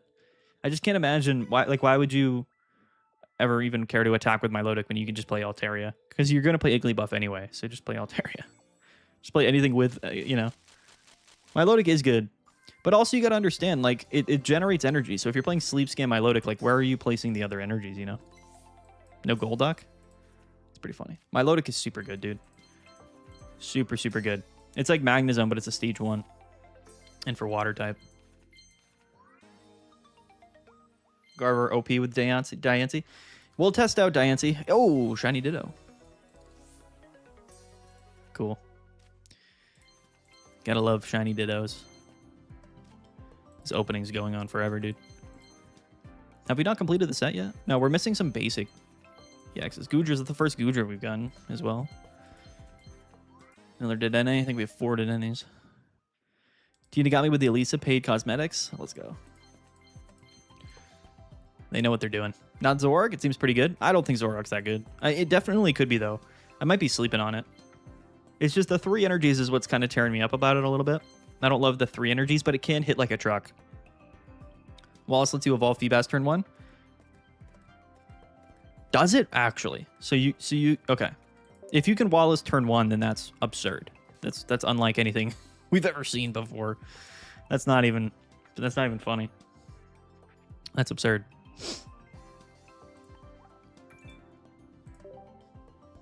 I'm actually afraid. I'm actually afraid of that. If that's the case. I believe you, though, Blue Jay. I do believe you. We're going to have to test the Wallace. The first thing I'm building is going to be Milotic. I'm not playing Sleep Milotic, though. I don't care. Even if it is good. I'm just going to try Gyarados. Elegant Cape, technically, Alola Ninetales support. That's true. You could play Alola Ninetales with Milotic as well. Wallace, I don't think so, though. I don't think... Okay, fine. Okay. We get a normal Mega Diancie, finally. So that's good for the set completion. I think I built a banger deck. Yeah, post it in the Discord, Esky. Post it in the Discord. We'll build decks here in a little bit. Just got to finish my opening, which is taking forever. So many cards. Are we missing? We're missing Sableye. I haven't pulled a single Sableye and of any art. And I think that's like the only card I feel like we're missing. With Milotic, you can't run it in any deck with energy type? You can't. Yeah, you can play Milotic in any deck.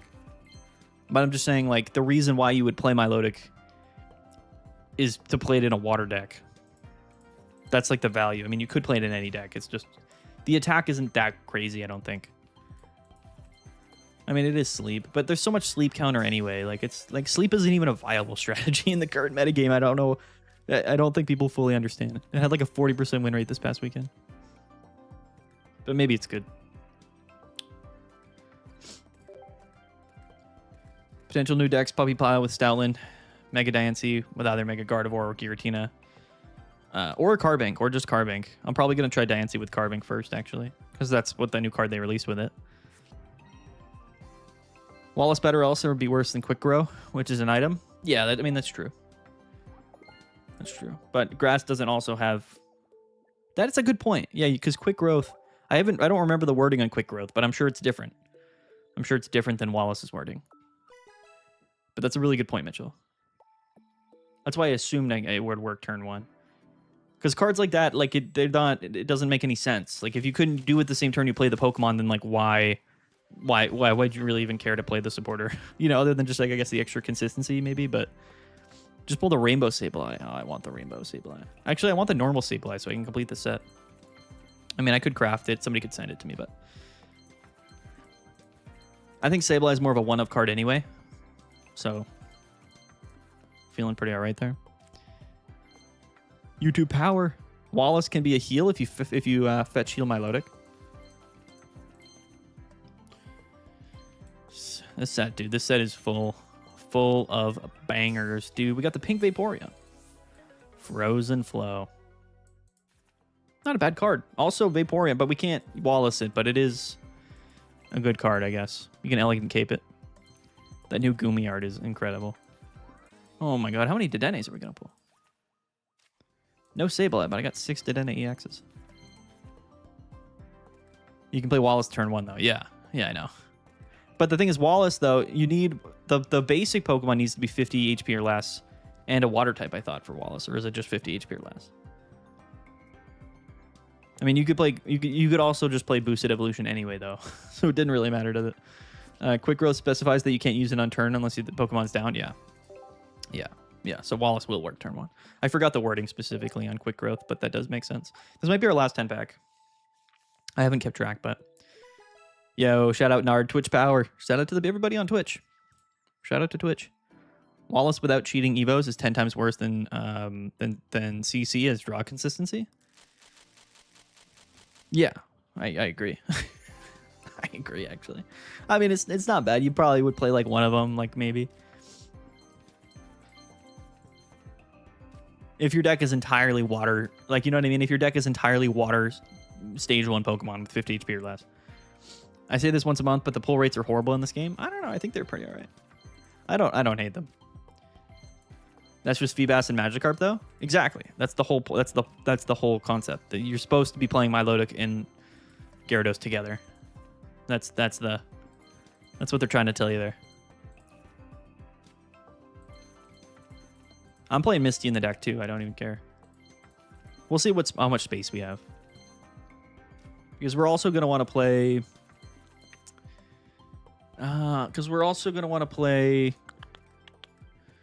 probably Balloon. No, I don't know if we're going to... Not Balloon. We're probably going to want to play Boat. Do we want to play Boat? It's a good question.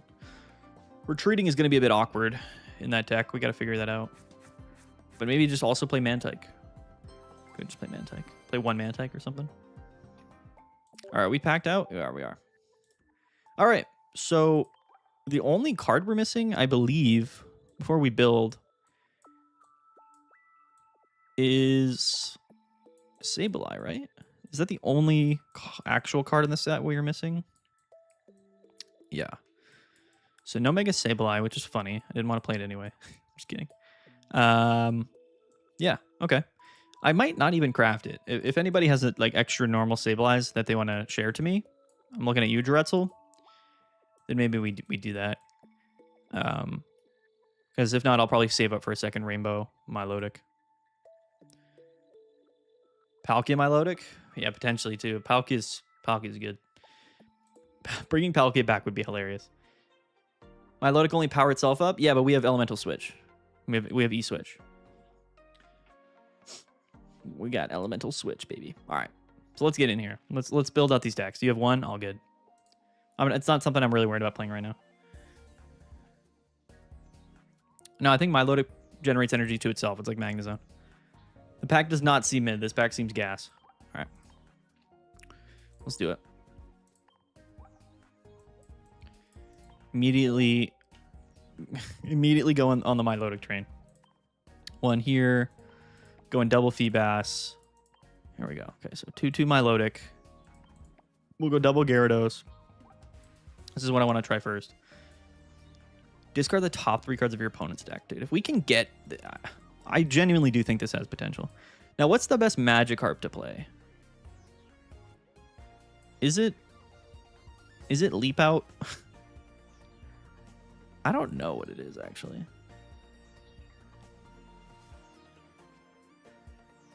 It could be Splashing Dodge. I feel like Splashing Dodge is probably the meta Magikarp. There's also that Vaporeon that switches energies. Yeah, I don't think we're going to play Washout Vaporeon, though. Just got done working. I think this set is very good. We're building Gyarados Milotic right now. I'm just going to do Splashing Dodge because I actually think this is the best Magikarp. So that's what we're going to do. Now, okay. So the immediate problem here is if we are... Like, if Feebas is in the active, we don't really want it... Like, we want Gyarados in the active, right? So we want to be able to retreat. That being said, maybe we play one-man Tyke. There is a case to be made. But let's just try without even worrying about retreat. I'm going to go double Wallace right off the bat. Double Cape. Double Wallace. I'm going double Wallace. I'm going double Cape. This leaves us with 8 cards left in the deck, so we got to be a bit careful here. I think... Is there a stadium? We could go training area. We'll hold off on training area for now, but that would be the apparent card, I think. I'm going to go double Copycat, and then I'm actually going to go one Lycia. We're going to go heavy supporters in this deck, unfortunately. I think Copycat's still worth it, but we also have to play double E-Switch. So I'm going to play double E-Switch. We're running out of space. I don't even know if we want to play Lycia, because we're playing double Wallace. I'm going to cut the Lycia. I'm going to cut the Copycat for now. And then what I'm going to do is I'm going to play double Research. I don't want too many supporters in the deck.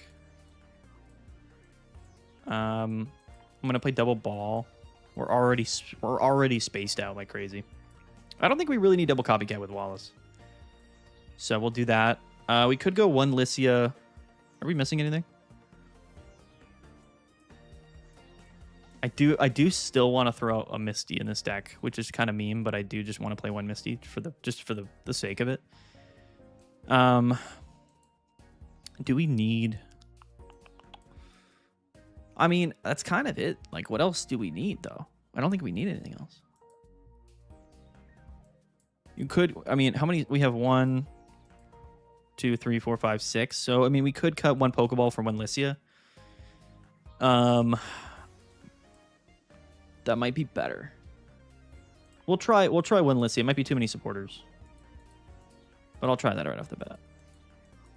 My instincts tell me Lycia is worth it, but maybe not. Cyrus? Nah, we're not going to add any. We're playing just the basic core right now. I'm not going to... What about Oricorio, dude? The classic. What about Oricorio? Then we just lose. Who cares? No one cares.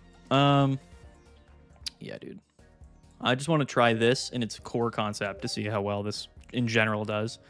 And see if we can just turbo out with Gyarados. That's all I really want to try. Old Butterfree is a team heal. I like the Butterfree. I think Butterfree needs to be explored. All right, somebody queue up with me real quick, just so I can test out the Turbo Gyarados shenanigans. We'll change around the deck as we play. Private match with password. Okay, password is going to be Mads Battle. Per usual, let me change over to my Gyarados Milotic deck. I'm just thinking out loud. It's a competitive ability with no competitive payoff. It's true. It is true. Pull 3 of them. You shared the card. Yo, thank you, Dretzel. Puppy Pile might actually be gas. It probably isn't bad at all. Puppy Pile is somewhat annoying. It's going to be kind of crazy, actually. The only issue is the two energy attack cost. Why not use the old Feebas that swaps to the bench? You're right, actually. I didn't even know that card existed. We should be playing that Feebas. We should probably do that. But you know what? I say that, but the concept of Gyarados is definitely going to be to just have Milotic in the active first, right? So you just go Milotic into Gyarados, and that from the prize math perspective, that's always going to be the most viable way to win. So maybe this is Butterfree X in the future set. That's nutty. That's true. We don't have a Butterfree X. What's up with that? I like the Lycia, Wallace, and E-Switch in my hand, so I'm liking our start here immediately. We probably should use the old feedback. I don't know though. Okay, we're playing Gardevoir, probably Diancie, Satia. Good luck, have fun. There's a lot of cards you could throw in here. I'm just playing like the core basic cards. We have no Cyrus, we have no Choreo counter, we have no because maybe you don't need E-Switch, right? Because you have plenty of time to just set up Gyarados, and that's the thing. So Lycia right off the bat. Feebas, cool. So I think immediately we just attach. Splashing dodge. He gets the Diancie down, double Ralts. Cool. Flip heads, not that it matters really. So next turn, we can go Wallace into Milotic and then start powering it up. But honestly, it's probably better. Oh, he immediately gets the Gardevoir, though. He gets the turn 2 rare candy Gardevoir. I'm actually afraid. Any copycats? Okay. All right. He had an absolutely insane turn 2.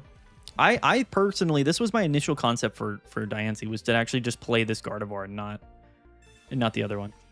Wait, so all the Puppy Pop Pokemon don't even have evolutions in the set? No, they don't, Mitchell. They honestly don't. He's playing Helmets. So that's fine. He's gonna Ice Pop. Okay.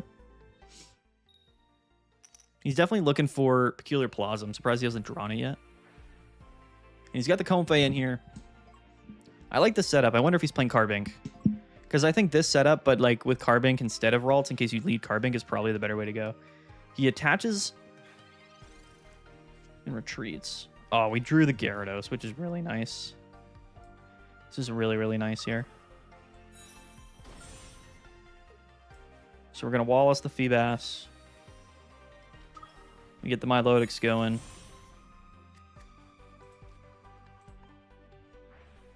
And we're cruising. I'm going to E-switch right off the bat. It doesn't work. Like, it's not going to be that possible. Theoretically, you can go turn 2 Gyarados attack, but it's 4 energy. So it's more so just about consistently getting that attack on turn 3. Which Gyarados can very easily do now. But I do think the board state would be better, honestly, if... I think the board state would be better if we just led Milotic. I'm not going to lie. We're about to discard cards from our opponent's deck, though, which is super funny. I think we're going to burn E-Switch here so that we can copycat for an extra card. Because I don't think we're really going to need E-Switch anymore. Aqua Charge. This combo is insane. So we'll just burn the E-Switch. Not that we needed to, but... And then I'm going to copycat. So now we just have turn 3 Gyarados. We can draw into Elegant Cape, hopefully. There's another Milotic, and there's Cape. Yeah. You guys can't tell me this isn't strong, no? Am I the only one? Am I the only one that thinks this is ridiculous? This feels crazy. This feels ridiculous to me. I'm just going to attach to the magic card. 140, turn 3, and we discard the top 3 cards of our opponent's deck. We also have 240 HP. What did we just discard? Oh my god, dude, what is this? What is this? What are we doing? This is nuts. We just got rid of, I think, a Candy, a Copycat, and a Cyrus or something. So we've turned off the second Gardevoir unless he plays a Middle Evolution. Is Dedenne strong? I don't know. We got to test it. So how much does this do? It's going to do a decent amount, right? He might 2-hit KO us. Yeah, he does, which is a bit scary. So now we have to retreat and go into Milotic, which is fine. Actually, we can just go into the other Gyarados here and hope we discarded Cyrus. There's no way he plays double Cyrus, right? There's no shot. We can't go into the other Gyarados yet. We just got to go into Milotic.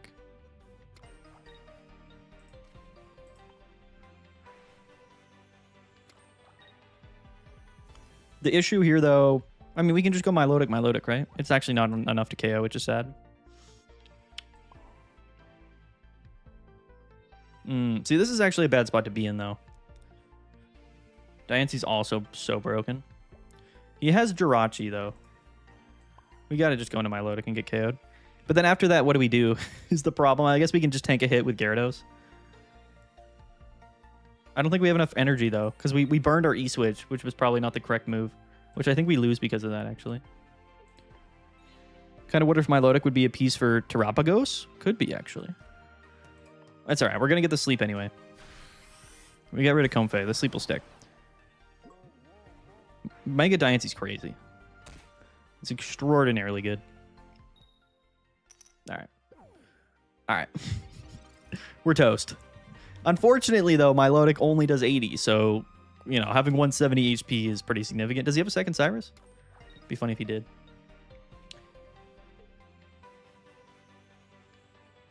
No, we have one Misty in our deck. I did forget.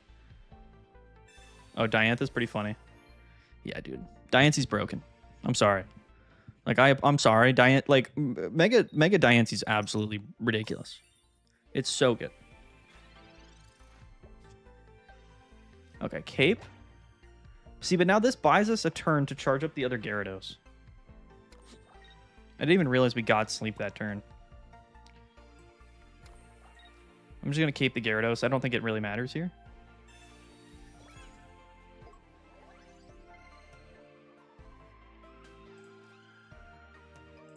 We'll just Aqua Charge for no reason, I guess. This is a lot of water energies on our board. The fact that we can Sleep Stall makes this deck way better.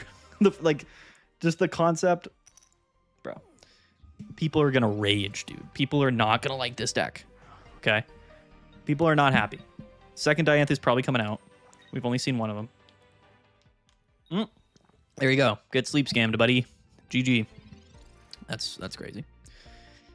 That should not be allowed. Bro, this deck's got problems. This deck's got some serious issues, I'll tell you what. This is not okay. This is not all right. There's nothing okay about any of this. This is not healthy. Milotic is a crazy card. Milotic is an absolutely ridiculous card. I do wonder if let's go into the let's just end it. 240 HP Turbo Gyarados with Sleep Scam. Who thought that was a good idea? Who thought this would be a good idea? He actually had us too. But we did have Misty. I still wonder if Misty's worth playing. Or just playing Cyrus or something is probably maybe more worth it. The power of getting the Gyarados, because we won because we discarded the Cyrus, right? But our opponent also got the gas too. Like he could have easily just not and popped off like he did. We'll run it back. This deck probably should be changed, but the core concept of this deck is broken. It needs to be said. It has to be said. This is not all right. Could Parasol Lady be used to save Gyarados? Maybe. I forget what Parasol Lady does. You get Sleep Scam. You get Sleep Scam. You get Sleep Scam. It's tough, dude. The fact that you can just go into Milotic and have a 50-50 to just win the game is not okay. Cards that based on energy attach can be big against Diancie? Yeah, 100%. Okay, so now we lead Feebas, but we're going second. So we can Wallace, so we can turn to attack with Milotic here. Okay. Who is this? The very best? We all know the game needed more Sleep Scam. There is counterplay to it, dude. Every deck plays PCL and stuff. He played Comfey in his deck. He just, for some reason, let Comfey go down. Parasol's non-EX, thankfully. That's crazy, yeah. So here, we can Wallace turn 1. But I probably should Lycia, but no, we're not going to Lycia. We're just going to Wallace, right? That way we can attack with Milotic turn 2 and KO the Magneton. Dude, this card is crazy, dude. Who thought this was a good idea to put this card in the game with Wallace? There's no way this is okay. We can't be doing this. We can't be doing this. This is not okay. Nothing about this is okay. A stage 1, they give us Wallace. Not only did they give us Milotic, which is in itself is a really good card, they give us Elegant Cape and Wallace. It's Manectric, which scares me. But what's he going to do? You can't evolve Magnemite. We're just hitting you for 80 next turn. Oh, he's got Spark. Oh, wait a minute. It's the Spark Magneton? What? What? Uh-oh. Double Comet's Backpack? Spark Magneton turn 2? What is this, dude? Why am I getting hit for 80? That's crazy. That was insane. The Misty's super funny. I'm going to Lycia here. Guarantee the Magikarp. Is there anyone for Suicune in this deck asking for a friend? I don't think so. I don't even think so. And now we can just start setting up the Gyarados. This seems ridiculous. This is like a PMPT with 38 winner or something. This is the type of deck that comes into this weekend and has like 22% meta share. Like that's the type of stuff we're talking here. Milotic is gonna dominate the season. This is so good. This is ridiculous. I can't even say it enough. This is the strongest card we've gotten in a very long time.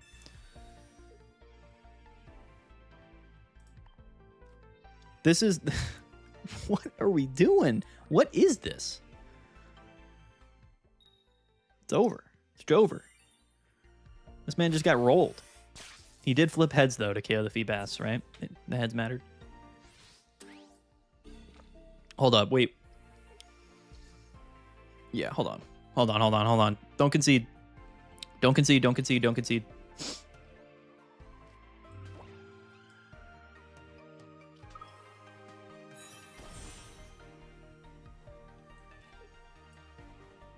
Just need one.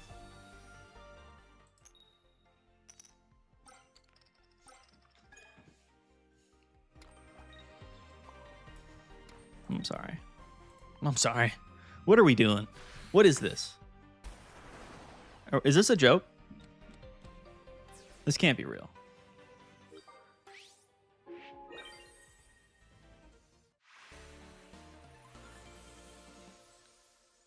All right. Okay. All right. Okay.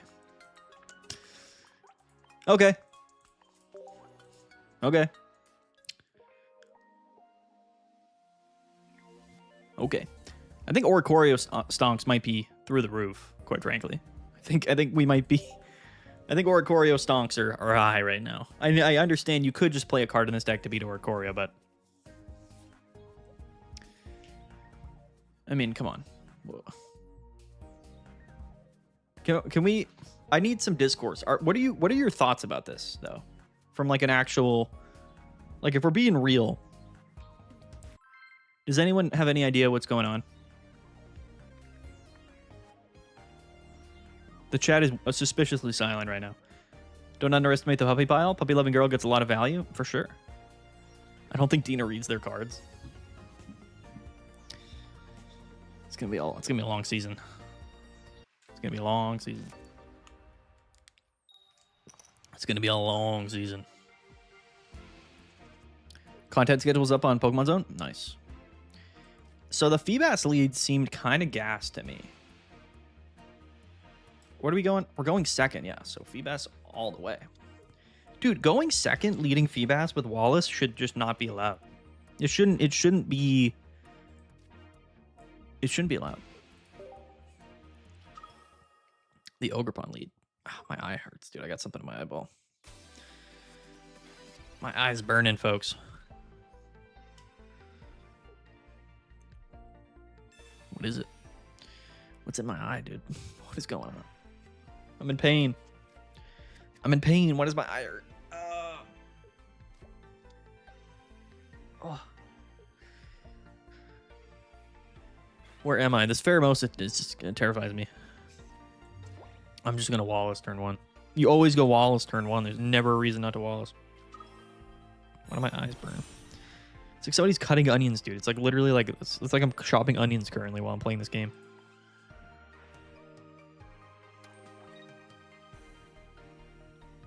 Ouch, dude. Let me pop the Fragrant Forest. Hold up. Double Oricorio, double TMS Ogerpon, PCL deck. True. Hashtag counter meta. Gyarados Mega always had good stats. Now speed. Exactly. Yeah. And not even speed. You have consistency with Wallace. Like, Wallace is just a really good card. There's a case to be made for us to just not do that play that we just did, because we could have just researched and then Milotic evolved next turn and then Wallace the Magikarp. Might have been the better play. There's definitely a case to be made to say that was the better play, but just getting the turn 2 Milotic attack off seems extremely valuable. I know he's immune to it, but it seems very good. Is there training area in your deck? There's not, but we are playing like one Misty and double E-Switch. There's a case to be made that you don't really need E-Switch.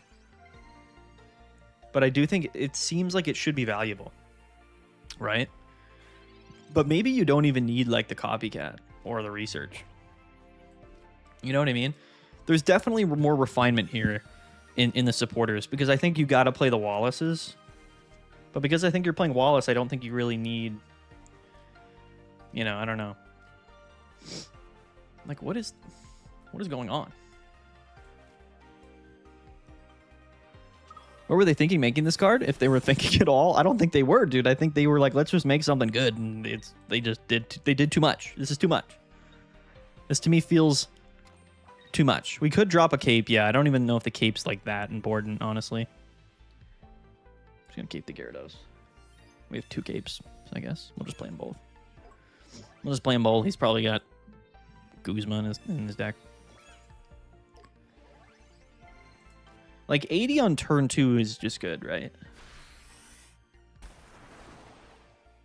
But like I like playing Misty because it's like, why not? You know what I mean? Like sometimes Misty just wins you games, so like why not just play Misty? But maybe you don't need the Misty in the deck, to be fair. Could drop the cape if the game plan is early Wallace. Yeah, again, like I don't know if we need double cape. I don't know if you need Misty. I don't know if you need double E-Switch. I don't know if you need Copycat and double Research in the deck. You could just go like... Yeah, I don't even know. All right, though. He's setting up. We don't have Cyrus, so this is a good play on his part to go into the Pheromosa because we can't KO. At least we can't unless we Misty. If we get 1 heads on Misty, we can go into Gyarados and KO and deal some damage. Ruler of the Sky will drop July 30th. Wow, okay. It's pretty good. So Misty on a Gyarados here, because all we need is 1.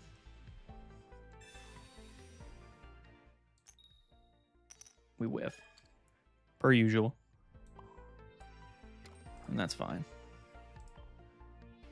So, I mean, like, the Ogerpon stuff will definitely make this whole strategy feel, like, less ridiculous. And we're not playing Cyrus in our deck, so, you know, that's obviously a good win condition, is to just retreat out of these attacks. You know, like, we're probably going to want to play a Cyrus.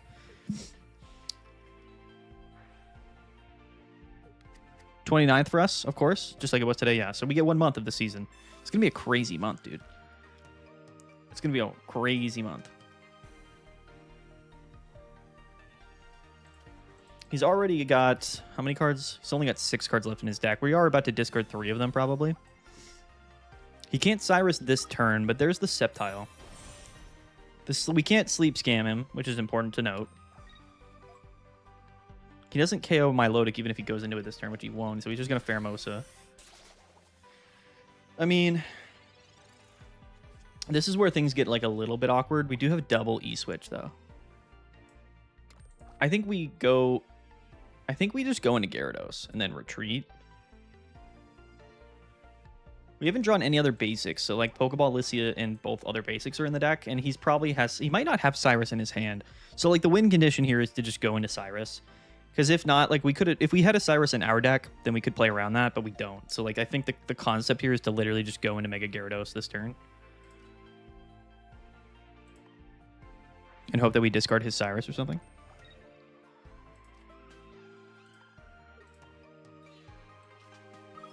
There's certainly gaps in our deck's ability.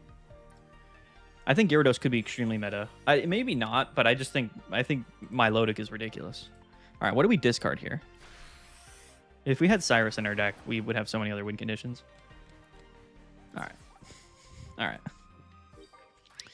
Okay, so we lose to Cyrus, unfortunately. Of the 50 HP water basics, only Horsey belongs to a stage 2. Yeah.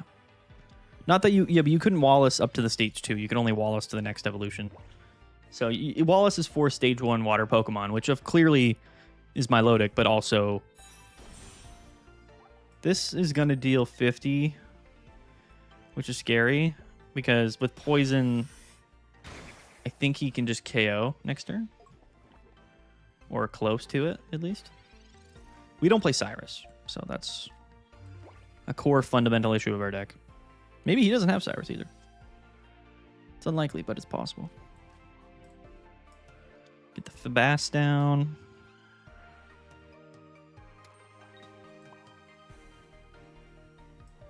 We attach here. And then we retreat. And we lose to Cyrus next turn, unfortunately, but theoretically speaking, you know. Theoretically speaking, you know, if we had Cyrus, we could have already won the game, but We don't run Cyrus. Cyrus just has to be better than Misty, though, right? Like, Cyrus has to be a more valuable card in this deck than Misty, I think. No matter how you slice it, I believe. It's got to be the case. You could play some healing, but, I mean, even with the capes, like, you're going to get 2-hit KO'd anyway. I don't really know if the 2 capes is really worth it. Here's what I'll do. I'm going to change the deck around a little bit. Because I do think it's broken. But without Cyrus, you're just throwing away games, I feel like. So here's what we're going to do. Here's what we're going to do. The Pheromosa pressure Cyrus is super good. He just literally led Ogerpon and then retreated, and we never had a way to bring him back up. So here's what I'm going to do. You got to play Cyrus. I don't know why we didn't, but you got to play Cyrus. I'm going to cut Misty because I respect Misty, and it is a good card, but we don't need it. You know, it's doing things that we would rather have Cyrus for, in my personal opinion. Mega Absol rips it. Yeah, dude, we're not worried about Mega Absol. Okay. Nobody's worried about Mega Absol. Wait, where's Cyrus? It's all the way down here. Could have just searched it. So I'm going to play one Cyrus. And then what I'm going to do is cut an Elegant Cape. And I'm going to play... I'm actually going to play Trading Area. Is there a better stadium to play? There's no way there is, right? It's got to be Trading Area. Mesa Ghost is pretty funny. So, and then I'm going to play one Trading Area. And this way we can remove our opponent's stadium if needed. And I think the Pokemon count's fine. I know we lose to Oricorio, but whatever. Now, the question is, do I want to change around some of the supporters? Because Double Wallace feels like it's really good. So I want to play Double Wallace. Like, that's kind of the high roll aspect of the deck. But we are playing one Lissia, one Copycat, and one Pokeball. Part of me wants to...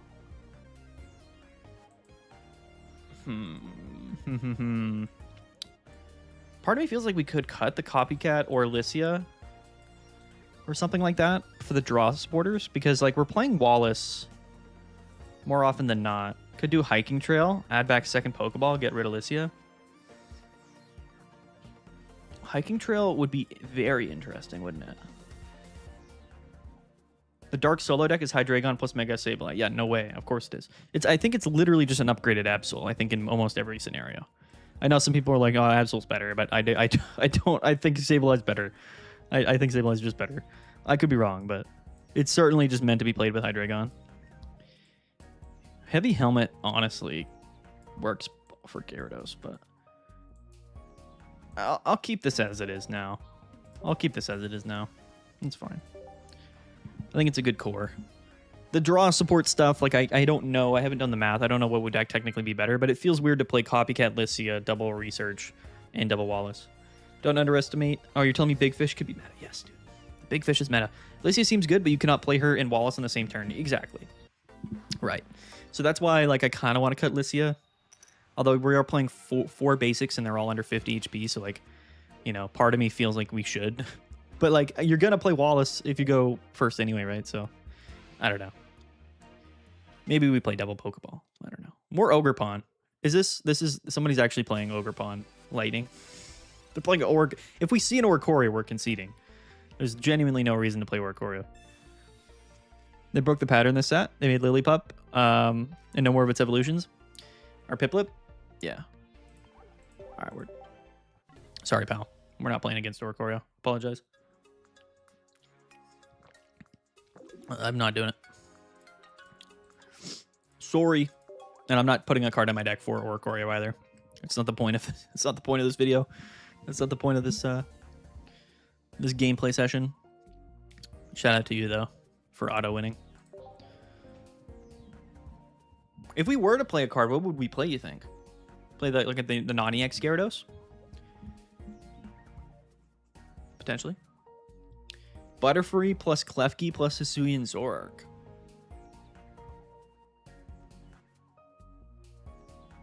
I mean, that about wraps it up, though. That about sums up how you would play Zoroark, is that they didn't give us anything for it. So I don't know. Guess they're just letting Butterfree get KO'd for the value? Yeah. I mean, but that's how you play Zoroark. You're gonna let things get KO'd anyway. Mad's battle's the code. No Orcorios, please. You're right. You're gonna play Gorgeist, let it get KO'd. You're gonna play Klefki, discard it, and then you're just gonna go into Zorak at the end of the game and just KO. Would standard Gyarados be better than the Mega? No, I don't think so. Gyarados EX, you mean? It wouldn't be bad. It really wouldn't be bad. What about Frostlass? Could play Frostlass.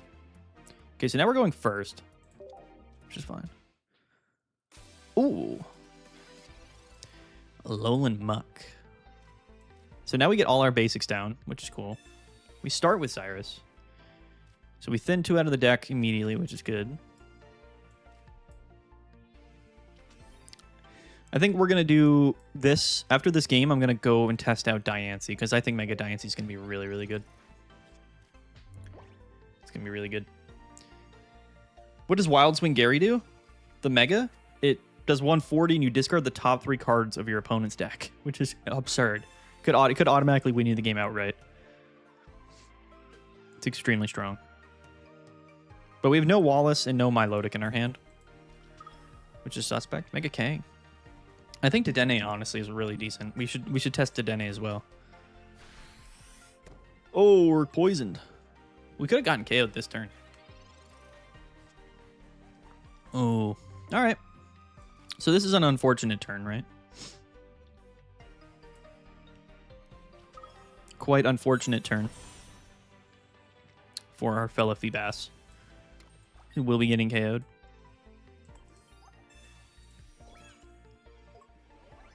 No Milotic, no Wallace on our second turn. It's tough.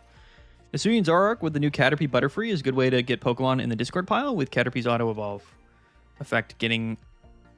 That's true. That's a good point, Blue Jay, right? Because then you have... Wait, does it put Pokemon in the discard pile, though? Does it actually do that? Uh-oh. Basic Pokemon in play don't have abilities. Good thing Milotic's not a basic. Feebas is getting torched. R.I.P. Feebas. You were a real one, my friend. You were a real one. So turn 3, no attack, because no Milotic or anything. Play the research. There it is. And a Wallace.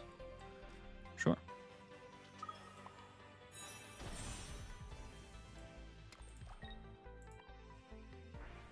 I really do like E-Switch in this deck, though. It almost feels like you're playing like Dark Tina. Except like we can E-Switch because we're playing just one energy type. When you evolve with Caterpie and let it die, it goes to the discard. When you evolve with Caterpie and let it die. When Butterfree Metapod gets knocked out, you basically tank with Butterfree. But when Butterfree gets KO'd, then that's 3 Pokemon in your discard pile. Right? Which is 60 extra damage for Zoroark.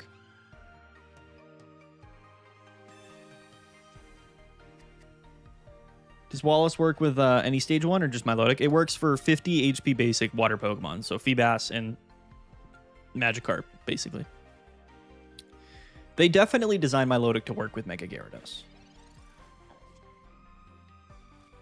You sent the Zoroark cook? I have a nutty Zoroark build. Send to the server. Yo, shout out. Appreciate you, fam. We'll check that out in a sec. Dead Pokeball. We'll Wallace the Magikarp. Chillin'. I actually do like Butterfree. I do. You pull Pokemon out of your deck and you put it on the board. It's not bad. Butterfree Zoroark sounds totally fine. All right, what do we discard here? This is the big question. No training area, so we can't take the KO. Oh. Okay. You got a God Pack? Let's go. The set of battles use Sleep Scan with Milotic. Yeah, that's a meme. I mean, maybe it's fine. It definitely could be. Oh, but he's got Ilima. Of course he does. Of course he does. So he does 2 at KO with Kang.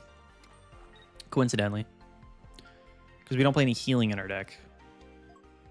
Which is sad. But it's fine.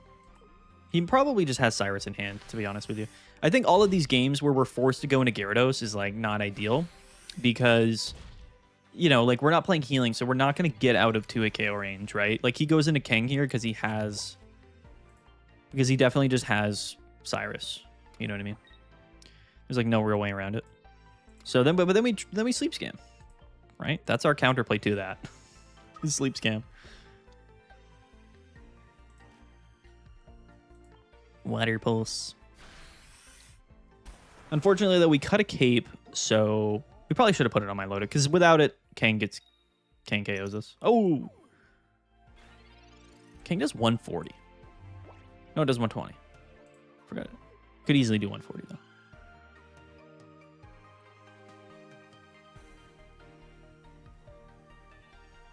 What's your podcast? It's not my podcast. It's Erico TCG's podcast. It's called The Pocket Cast, but I am on it sometimes. And it is a lot of fun. He took 1 point, so this Milotic in the active is super sketchy.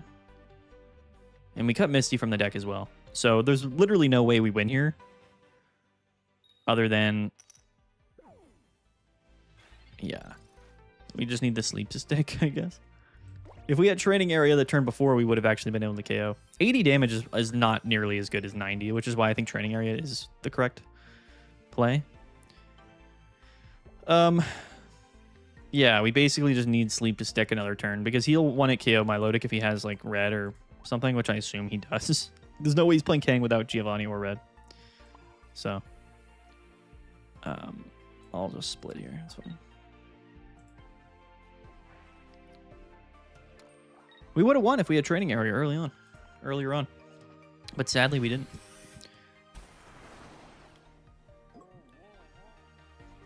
Stay asleep, Equinox. Yeah, let's go. Get scammed, brother. Get scammed, brother. I think most games, though, it's definitively going to be better. Oh, he has Illuma. That's hilarious. I think in most games, though, it's like definitively better to... oh, yeah, and he can Pichu the same turn. Okay, he's got to have a Cyrus in his deck, though, right? That's got to be a given. He's got to have a Cyrus in his hand, and he's also got to have a red / and/or Giovanni.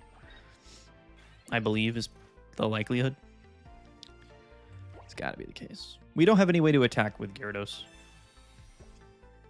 So, it's a feels bad man moment. I don't think we can win here regardless. He has to have a KO option for Kang. There's no way he doesn't. We could just retreat into Gyarados just to tank the hit, but if he has Cyrus, then we lose anyway, right? So I think we just lose regardless. Healing in this deck could make sense. 240. So yeah. I don't know.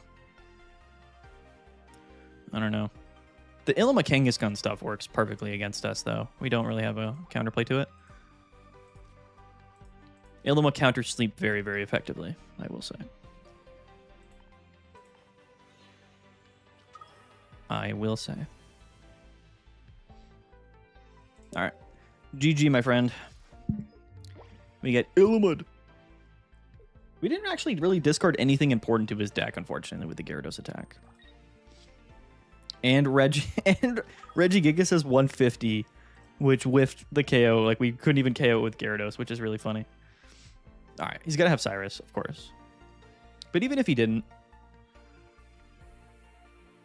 we would get smoked anyway. Baby Milotic sounds good. Synergy with Milotic EX, that's true. No Cyrus? Dude, there's no way he doesn't play a Cyrus in his deck. That is absurd. If he doesn't. Hello, Wallace. Now we just have to, like, double pivot again, which is super funny. Back into the Milotic. Back into the sleep scam. Now we have training area up, though, so it is possible.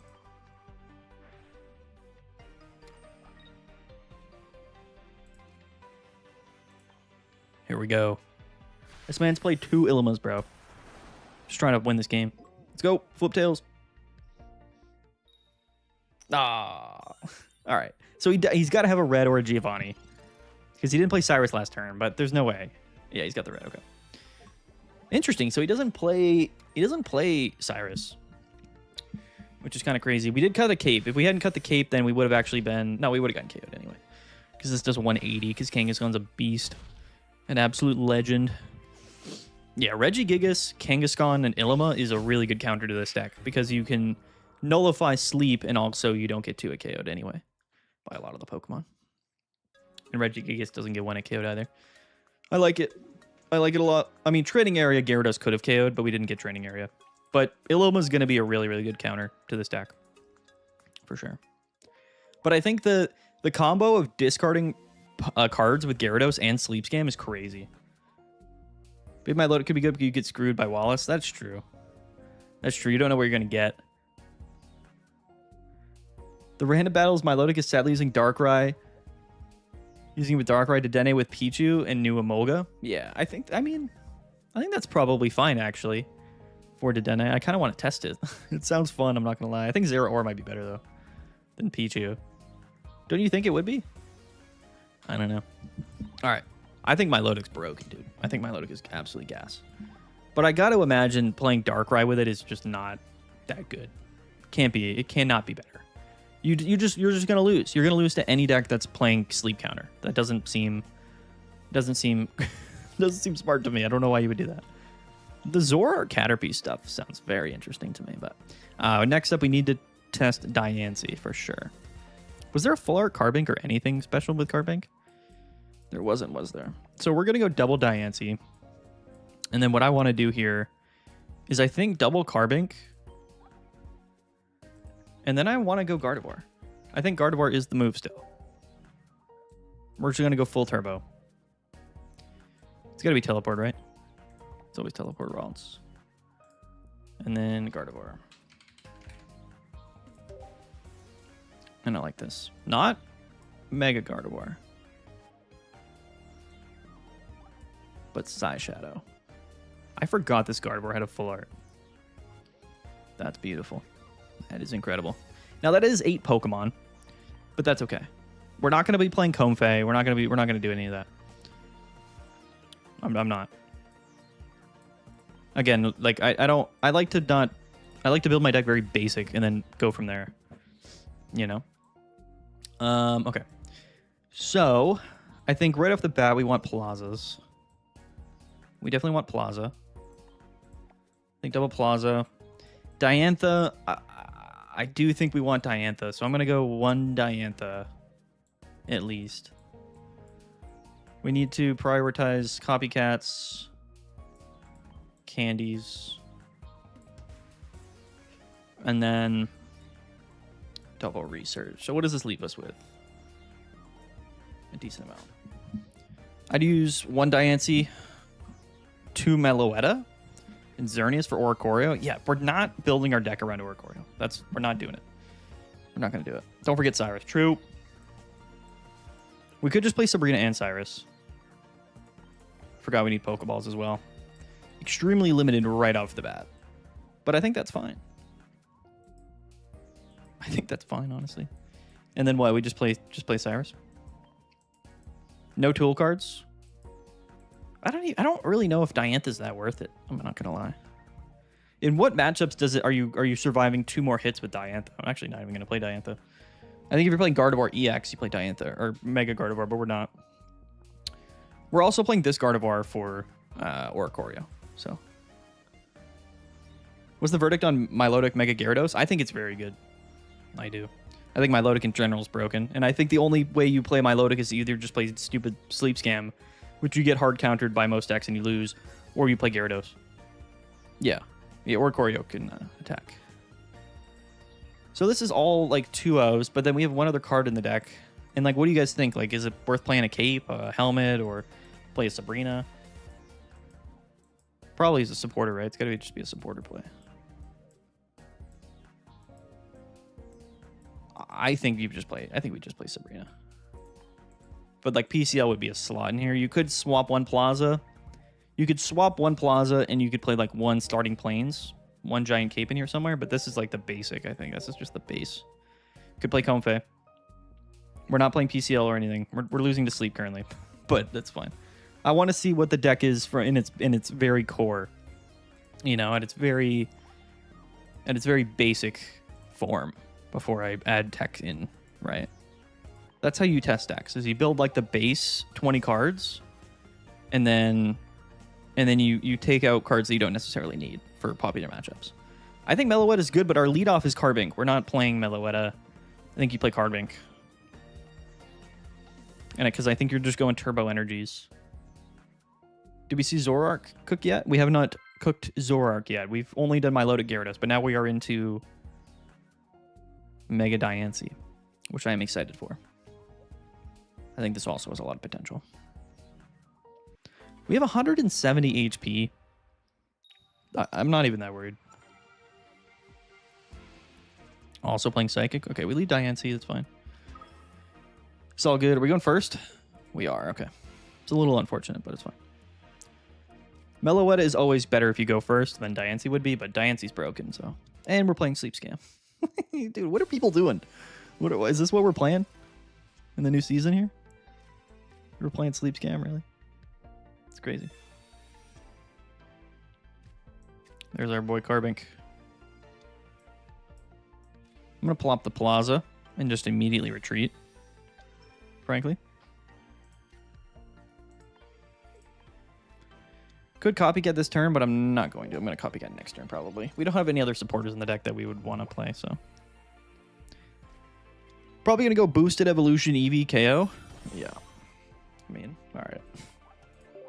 I mean, you know, I'm not saying it's not good. It's you know, but we're not doing it. I'm sorry.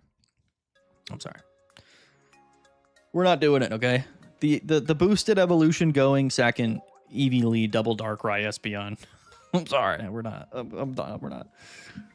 We're not doing it today, folks. I'm sorry. My apologies. LOL. Yeah. That, unfortunately, still exists. And it's broken. Absolutely broken. One Carbink, one Meloetta? Maybe. Carbink only has 50 HP, which is an important thing to note. So, like, even a single Darkrai KOs us, which is unfortunate. You know, if we went second instead of first, I would have been cool with it. You know, we would have just done it. But we went first, and they got the full board state. The first turn going second, so there's absolutely no reason to not press the concede button there. Double Diancie. Double Diancie's scary. Are we going first again? No, we're not. Okay. Let's see if we can draw the Carbink here. Ooh, Sableye. Nice. Nice. I like Sableye. What a cool card, huh? I really like Mega Sableye. I think it's really good.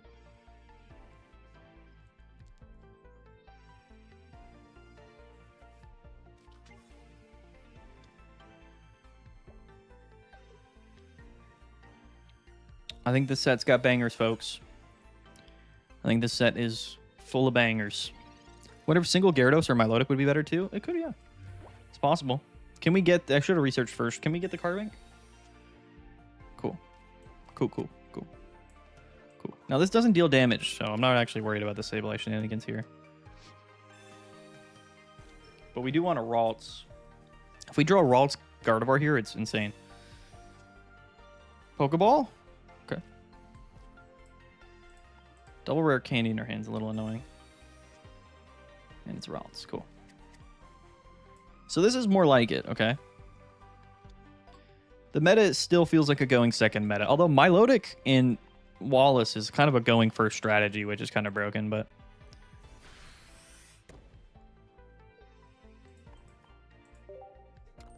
Boom, powered up. Let's go. Which cards we'll see meta play? I think Sableye is a meta card. I think Milotic's a meta card. I think Diancie's a meta card. I think Wallace is meta. I even think like the tool card stuff with Dedenne is probably somewhat viable too. Basically everything, I feel like. I feel like everything they release is quite good. I'm not gonna lie. He attaches active, so that's important to note. See, but we're absolutely stacking up energies here. This is where it gets out of control. with the Diancie stuff. Yeah.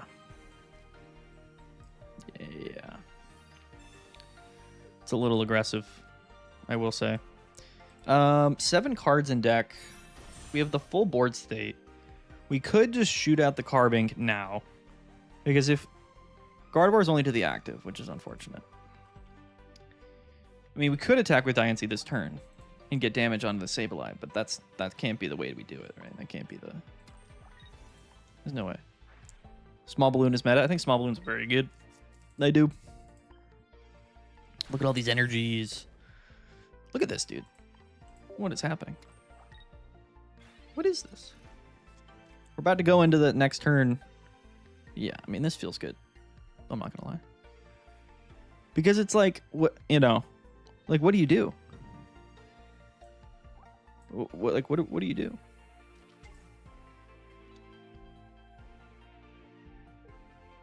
What do you do?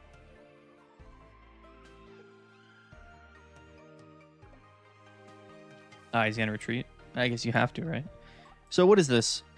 How does this work? So if this Pokemon... Okay, so the effect goes on itself, right? So if you KO and then your opponent brings in a new Pokemon, they still will take 40 to attack you, and that'll actually be 60. But 60 plus 80 is only 140, so it's really not that much. Right? It's not like that crazy. Sabrina means we win next turn, so that's cool. So how much damage is this? What is this? 180? What? What? What are we doing? What is this, dude? These Pokemon, these new Pokemon they released are insane. I don't know who thought Diancie wasn't broken. This deck feels like it'd be better if you built it to sustain Carbink. Who cares, dude? I mean, I guess you're right, but it's got 50 HP. So like, what are we? You're gonna get KO'd by stuff. There's no way to really stop that. I guess Sableye is like a weird example of that. But the max you could HP buff it is to 90, and most things are gonna KO you at 90. So I don't think it really matters. The funny part too is like that was 180, but next turn it's plus 40 every turn. So Diancie will oftentimes 1-hit KO when it comes in, but it'll always 2-hit KO. There's no way to get outside of the Diancie 2-hit KO. There's never a world. Can you cook this deck with Lunala? Why would we play Lunala though? What is Lunala doing for us? It's not, unfortunately. And we can actually just free retreat if we wanted to, you know what I mean? And like we could just force the Cyrus play.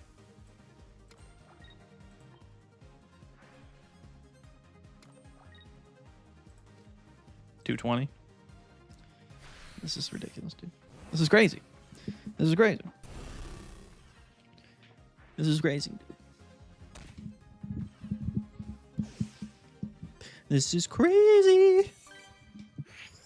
Sorry, it's about the new Carbink with Lunala. Oh, yeah. Yeah, without Diancie, you could do... Yeah, Carbink would be really nice in a Lunala deck. Does the damage stack if you add more Psychic Energy? Yeah. Yeah, it's for every energy on your board. On any of your Pokemon. That's why Carbink's really good, because it splits them. Yeah. I mean, this is... You know. I don't know what this is. But I do feel like Mega Lucario's suspect, right? Because, like, they'll force you into Diancie before you've probably forced them into Lucario. So that's the downside to this deck, is that things that can 1-hit KO Diancie, like, will just beat you. Because the concept here... The thing about Diancie is, like, it's okay if you go in first if you don't get KO'd. Because by the time they go into their Mega, like, you're just going to 1-hit KO it. As you saw, we hit for 220. You know what I mean? So it's this really interesting dynamic with Mega Diancie where it's like you either just deal with it early or you lose because like it's going to KO anything. If the game goes 3 turns. You know, if you're a turn behind, like you're not, everything's going to get KO'd. Will Tina Diancie work? I think because we have Carbink, I don't think it's worth it. I think Carbink is just always better.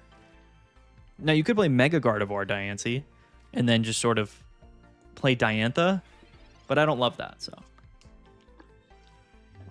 This is unfortunate, actually, because we didn't get another basic. But whatever. Whatever. And, you know, he did lead Darkrai, but he's probably going to have a leaf in hand or something. Oh, he doesn't. Okay. But yeah, when you have the Gardevoir on your board, you're effectively adding 40 damage every turn. And if you have 2 Gardevoir, you're adding 60 damage every turn. So it gets out of hand extraordinarily quick. Like, very, very quickly. We need another basic here. All right. I mean, it's whatever, I guess. I'm going to play the Plaza now because it doesn't matter. And the thing to mention is, like, if you only have 3 energies on your board, if all you have is 3 energies and on Diancie, it's still doing 100 damage. So it's not even that bad. Like, even at its worst. You need a 1-point partner to get early KO so you're not forced into Diancie right away. Yeah, I mean, you could do that with Gardevoir, but I kind of think you're right, actually. Because, like, maybe you only need 1 Diancie. It's not a bad point. You know what I mean? You're not wrong. Can we get a basic Pokemon here? What's the deal? We have 4 basics in our 10-card deck. Double Pokeball as well. So he's got the Galvantula set up. So I almost don't really want to go into Diancie here in KO, but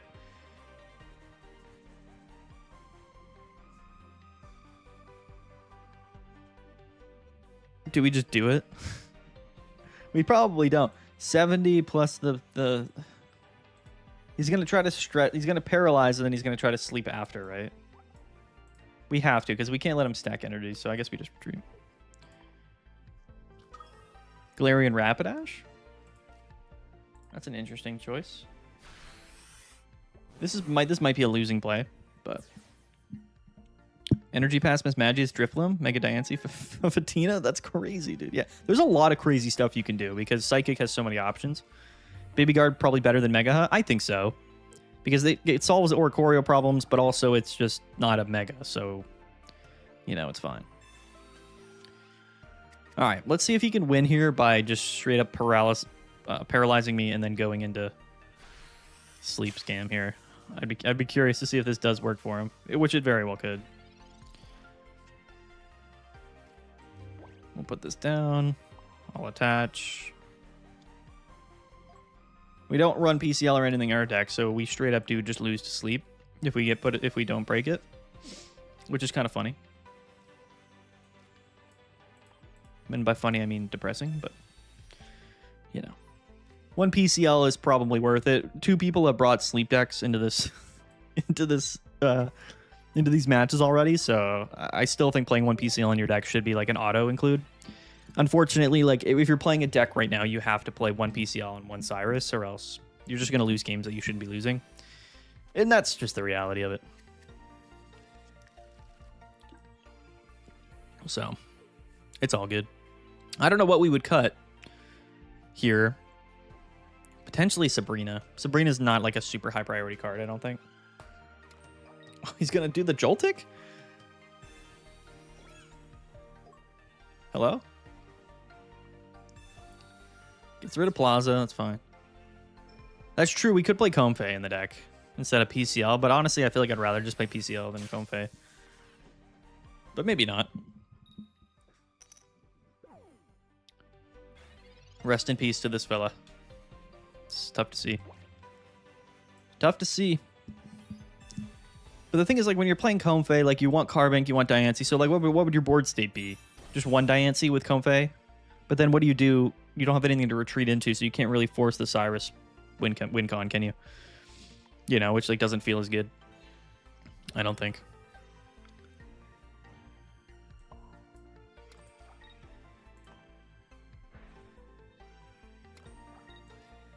It's my opinion.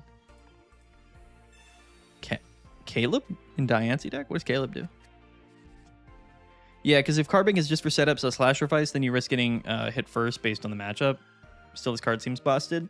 Yeah, things like Carbink are always going to have a pretty dramatic downside to them. He could still win this easily by just status scamming me and then Cyrusing up Diancie. It's like very easily doable.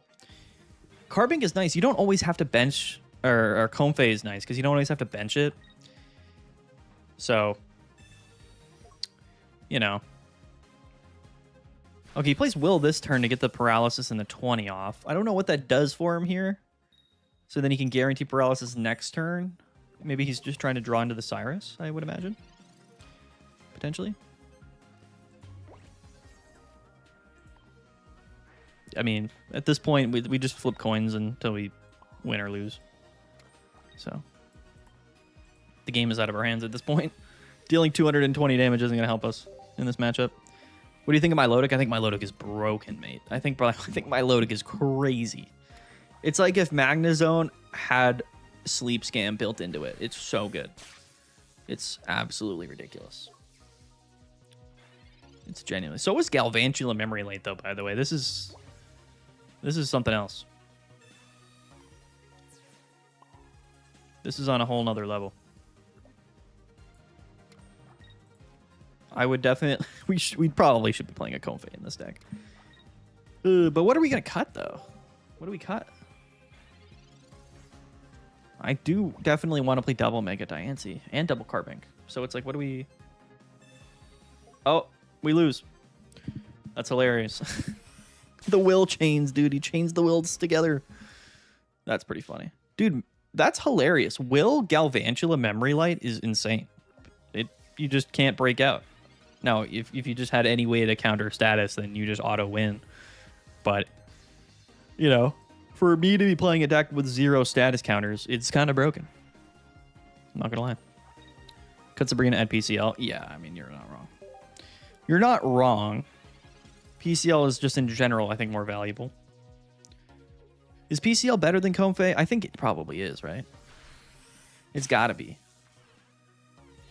I know Comfey's really good because it works more than once. But, like, it also heals. I feel better about PCL than I do Comfey. Sabrina is a good card, but it's not nearly as good in the meta as PCL is. One PCL and that we literally just auto win that game like it's not even funny. We just got like quad locked into paralysis, which is again why you have to play PCL in your decks, because if you don't, you're gonna lose a lot of games. But no, I think this is really good. I don't know if... I mean, there's other ways we could build it. Like, we could play the non... Like, we don't have to play Carbink. We are playing double Gardevoir. So it's like kind of... It feels a little bit overkill in some sense. Honestly, like... Comfey Stop Sleep pings PCL, just wakes you up. No, I know that. But, like... Comfey will wake you up if you bench it, though. Is that right?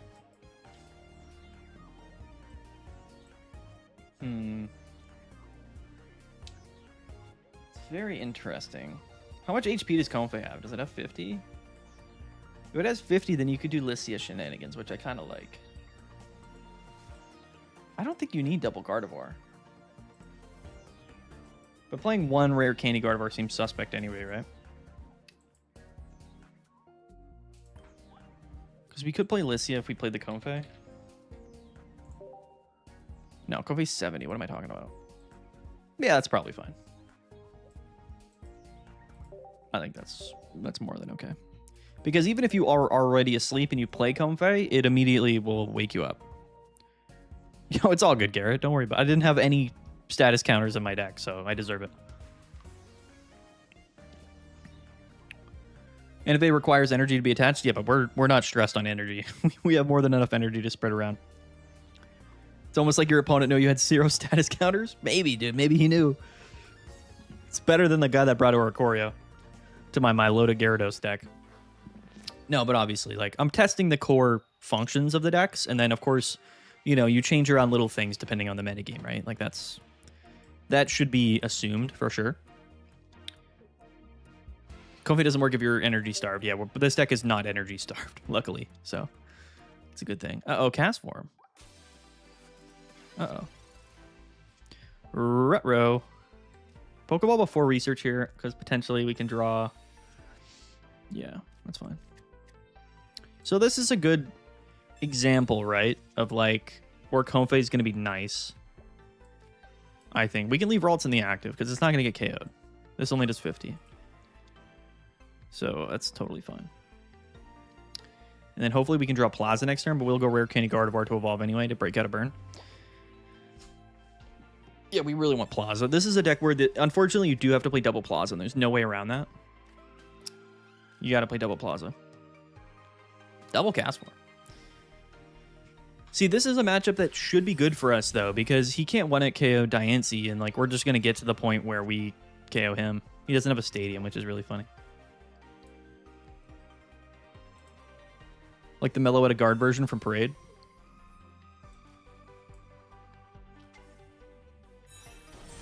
Respect. I probably do just copy it here. The Plaza is just too good to pass up. Yeah, it's tough.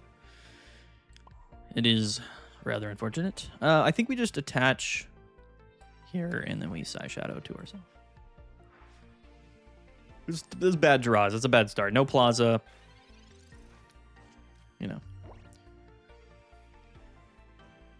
2 retreat cost. True. Okay, so Blaziken comes out here. All good.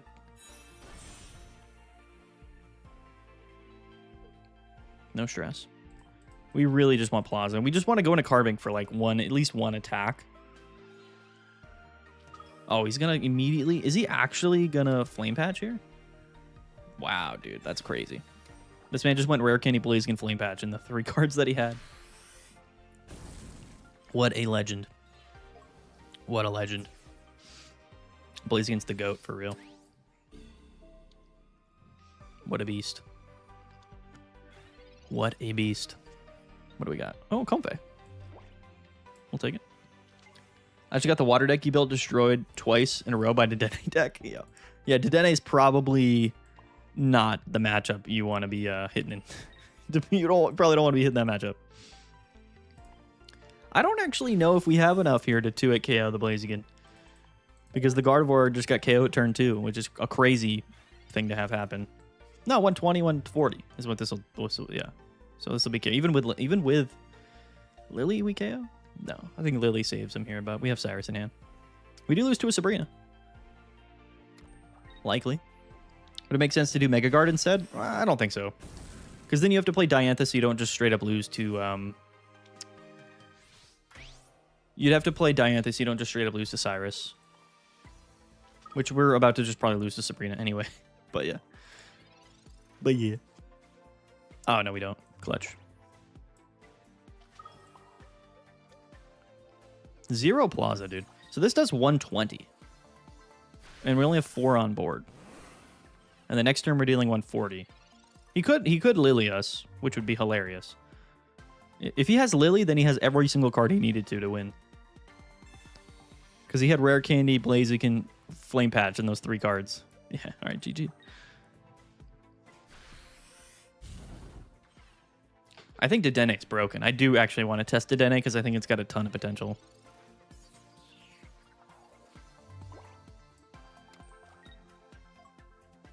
This is why you play Cyrus in your decks, ladies and gentlemen. You gotta play Cyrus. I do think Baby Guard is just better. I think Mega Gardevoir is fine. But the issue with Mega Gardevoir is that, like, you're playing 2 Megas, right? So if you go into Guard and you attack and then you retreat, you need to make sure you don't just get Cyrused up and KO'd. And, like, most Mega Pokemon are going to 2-hit KO Gardevoir even through a Diantha. So it's, like, I don't even think it's, like, worth playing. And it doesn't provide you any value on the bench, so... No, I think Mega Diancie is really good. I do. It's going to be impossible to escape Diancie. You better hope you can win a KO it, or else you're absolutely cooked. All right, what do we test next? You guys wanted to test Dedenne? Let's test it out. Let's check this out here. The Dedenne sauce. Do we think, though? Okay, hold on. Because, so what? They were playing Pichu? Mega Guard is too risky? Yeah, I agree. So they were playing Pichu, huh? Really? So they were playing Pichu with Dedenne and Amoga? I do think Dedenne and Amoga is correct. But do we really want Pichu, though? I don't think so. I genuinely think that no matter how you slice it, Zera with E-Switch is better. There's no... Because it can provide value if you lead to Dene or not, right? So there's no way. You got to play Zeraora. I think Zeraoras are straight up better. That being said, what are we playing for the other... What is it? The other 14 cards in our deck? Double Kids Room, for sure. For sure. I mean, Balloon? I kind of like double Balloon. They're all basics. All free retreat basics with Balloon? Sign me up, dude. Just literally sign me up. I'm going to play Generator. Do we need to play Generator, though? Probably not. We probably don't. We'll keep the Generators in. But yeah, I think we play Balloon. I don't know if Rocky Helmet's really that necessary. Is it? Is Cape... Well, Helmet might be better than Cape, though. I don't know if Cape's doing anything for us. Cord? You think we're playing Cord? Had Pika and the Pachirisu? Pikachu? Playing Pikachu? Maybe. Pikachu's not a bad card, to be honest. Okay, hold on. I'm racking my brain up real quick. How many tool cards do you have to play here? I was gonna play Zera and E-Switch. So maybe we don't need Generators? Or maybe we don't need E-Switch and we play Generator. E-Switch has to be better than Generator, though. Does it not? So if we play double Copycat... What do you think? Just like double Rocky? Cord, though? But why Cord, though? You really need Cord? Why do you need Cord? For what? We have double Zera. Cable? I just don't understand why we would ever need Cable, but maybe you're right. Maybe you're right. Hold on. Let me add the cards we need. Pokeballs. So, okay. So here's the thing. So let's cut the helmets. We'll play the Cords because Cord's not bad. Cord is not a bad card. I'm not hating on Electrical Cord at all. It's one of the all-timers. Where is it, by the way? Was it in Deluxe? It was, wasn't it? Yes. So double Balloon, double Cord. Do you keep E-Switch or do we play Generator? You think? What do you think? Planes? No, we gotta play Kids Room. So we're just gonna play Kids Room. Would you rather play E-Switch here with Zeraora, or would you rather play Generators? I think E-Switch because Balloon is going to give Zera free retreat, and then we can just reutilize that energy. So I would rather play E-Switch, I think. Let's try it. Let's try it. We can always change it. We can always change it up. Oh, my game crashed. Uh-oh. I don't know if my deck would have saved there. Uh-oh. It's all right. We'll rebuild it. We'll try the Cord. Cord's a really cool card, so I like Cord. It also solves the problem of, like, our Pokemon might get KO'd a turn earlier than we want. And then, we can conserve energy. And it's more consistent that we find it, right? Because of Kids Room. Scarf. Scarf's crazy. It's a crazy pull. Dude, this set is such a banger, dude. They gave us a lot of good stuff in this set. I'm gonna pop off. I'm gonna go nuts in the set review. I don't know if my deck was saved, sadly. Let me check. Hold on. Hey, it was. That saves me 2 minutes of time. Cord is perfect in this deck. Is it though? What I'm saying though is like if you're just generating the energies, then you don't need to conserve the energies. You know what I'm saying? Like it doesn't do anything for you. The only way that Cord would be good though is if you're just gonna go like Emolga, and then into Dedenne, which might be fine. But we're only playing 4 tool cards though, which is what's a little bit scary. So the thing is, like, when your Pokemon gets KO'd, the tool card also gets discarded, which is why we probably should be playing more than 4 tool cards, because then Dedenne loses value after every Pokemon with a tool card gets KO'd. Right? You know what I'm saying? We'll try it. We'll try it, but like the concept of Cord is for when you get KO'd, and like if you get KO'd and then Cord gets discarded rather, then it becomes, you know, it becomes kind of obsolete, because then we're not Mad's Battle's the code. You guys know what I'm saying? Are you? I'm not saying I'm right and you're wrong. I'm just saying that's my concept. The set was looking filler at first. Glad that's not the case. I mean, every set looks like filler until it comes out, right? Everyone always says that. Cord would be better than Zera and E-Switch. We're playing all 3 of those, though. And conditional 2-card combo instead of using tools to maintain energy? Yes, but what I'm saying, though, is that when you get KO'd, the Pokemon with Cord gets KO'd, then the tool card goes away. So it's not providing any value to the Dedenne attack. You know what I'm saying? Am I making sense? What is the best lead off here? I guess because we have E-Switch, it's like probably just Dedenne. We could draw Balloon, though. No, it's probably just Emolga. I think Elsa might not be bad to switch all of the tools or take off before Mon gets KO'd. Well, you can't take it off before you get KO'd, though, because then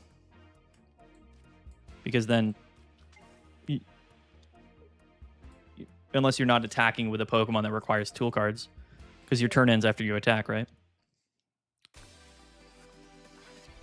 Elsa has value. I just don't know. I don't know what it is. Or Elisa, rather. It makes Cord have some value in the deck. I mean, Cord's not a bad card at all. I do agree with that. Do you know in like the trial decks or whatever how many tool cards they were playing? Because I feel like we should be playing at least like 5 tool cards is like my feeling. It's just like how I feel personally. This is super funny. So like here we'll go Emolga, Energy. We'll just Cord the Emolga.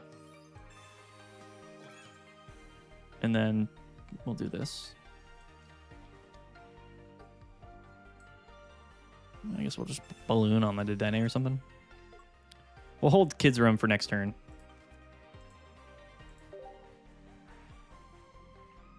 Early thoughts on how to build Hisuian Zoroark? I think the trial thing is actually kind of smart. I think the Butterfree stuff is legitimately actually makes a lot of sense.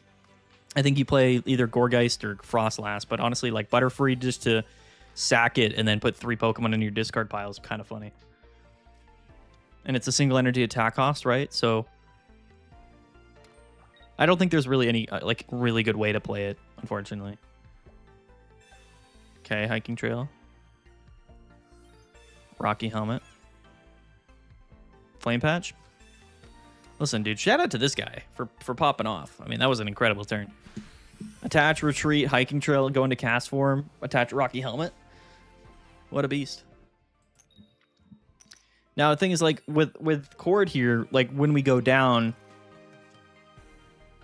we're...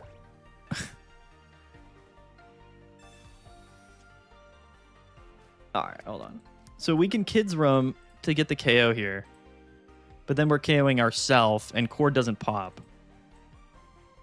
Right, which is a problem. But maybe that's just the wave. We get KO'd anyway, right? So, whatever.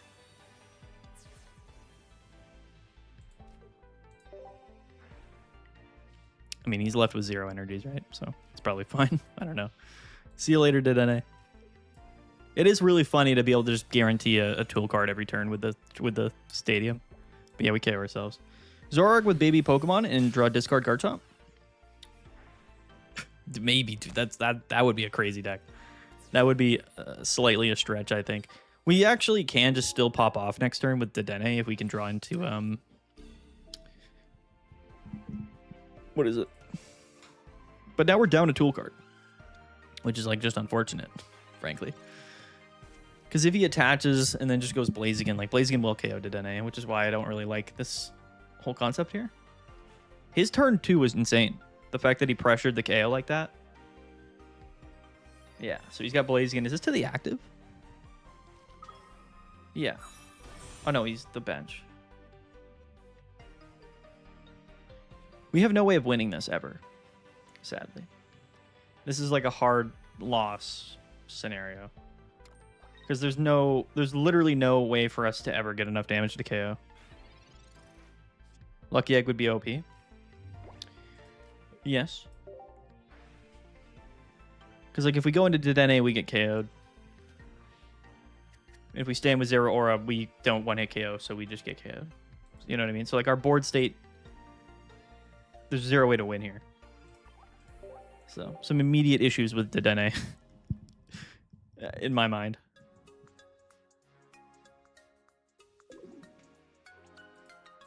There's no way we could have ever won that game, I don't think. Maybe if we had drawn an E-switch or something, and we could have maybe gone into Dedenne to KO. I feel like you got to play more than... I don't like Cord. I honestly don't like the Cord. If you go down to Rocky Helmet, it doesn't work. If you go down to Burn, it doesn't work. If you go down to Darkrai Pings, it doesn't work. If you go down to Poison, it doesn't work. And it doesn't deal any additional damage. And we have E-switch and double 0 aura, so we should have plenty of energies. I think Rocky Helmet's just better. That's my opinion. The deck needs too many pieces to pop off? I mean, you're probably not wrong. I'm going to keep one Cord. And I'm going to play... Because I do think we should be playing more than 5 or more than 4 tools. Because the Pokemon will get KO'd. And then I think we're going to cut... Honestly, we could just cut Kids Room. We have not made Puppy Pile. I'm going to try just one Kids Room. Starting Plains would be good in the deck too, but there's just not enough space. So unfortunately, we have to play 4 or 5 tool cards. Maybe we don't need double Pachirisu, or a Emolga rather. Because we do have double Zera and the Emolga. Because I feel like generally the concept for this deck should be to just go Dedenne. And I think if you have a Emolga, that's just like an opportunity where that's not going to happen. That's why Plains plus K for Dedenne to 160 as a finisher? Yeah, I mean, it would certainly help into Blaziken and not getting 1-hit KO'd. But if they play a Stadium, then the whole thing just falls apart. So you're relying on like a 2-card combo to not get 1-hit KO'd by everything in the game. Because everything's going to hit you for like 140 plus, right? Sceptile, Blaziken, Lucario, all of that. We do have Copycat, so like here... Are we going second? What is this? Are we going first? We want to go first, but we're not. We're going second. Okay. That's fine. So here we're going to try to go Dedenne into Dedenne. If this is Zoroark, we should actually have a decent matchup here. It's Darkrai. I mean, we are going second, though, so it's somewhat decent. We realistically should be able to just KO this Dedenne. Like not even that difficultly. But we'll see. Addy Richie, I'll gift new Zoroark. It's alright, don't worry about it. It's all good, brother. You don't gotta give me your cards. I appreciate you, though. Ooh, Bombardier. Double Bombardier into the Darkrai lead is crazy, bro. What is this man smoking? What? He leads Darkrai and goes double Bombardier on us? Hello? Alright, this Copycat's not going to provide as much value as we wanted it to, but it's all good. Alright, Pokeball first, because this is hopefully Zero Aura. It's not, that sucks. Alright, Emolga goes down then. We're going to Copycat for 3. Potentially some playable cards would be nice. Some tools. Good thing about the tools is you can get them out of your hand as soon as you play them, draw them, right? Yeah, that's I mean, it's not ideal. In fact, 0 tool cards with 11 cards in our deck is rough. The fact that we just drew 3 unplayable cards off this with Hiking Trail in play is absolutely abysmal when we have 5 tool cards in our deck. That was perhaps one of the most unlucky Copycats we could have ever had. That was abysmal. Uh-oh, or did Denny's taking damage? Would discarding fossils work with Zoroark's ability? Potentially. We can just attach, and I guess we'll just research. With 0 tool... Oh, what is this? What is this? We have 5 tool cards in our 8-card deck, including our stadium. Including our stadium.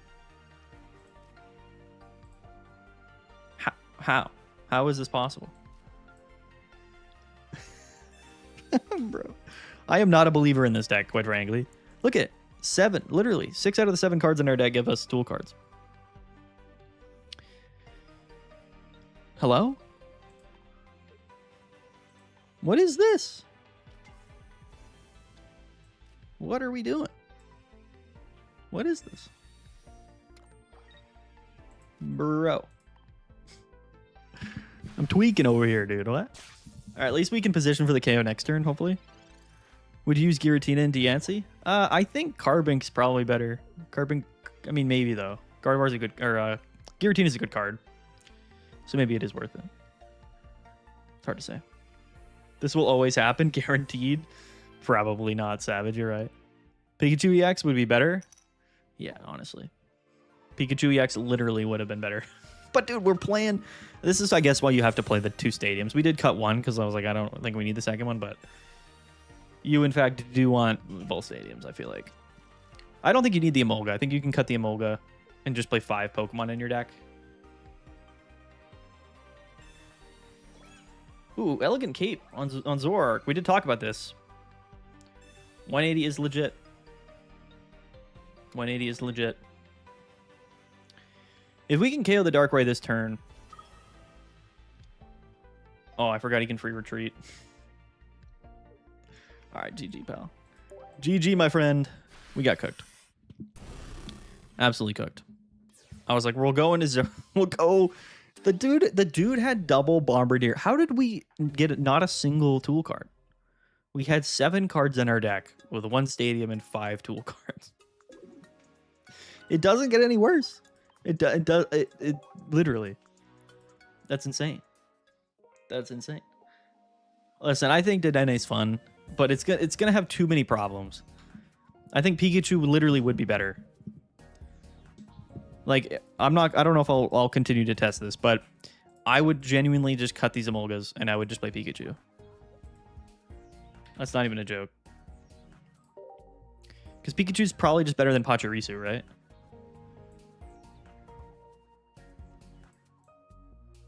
It's gotta be. Because it's just 90?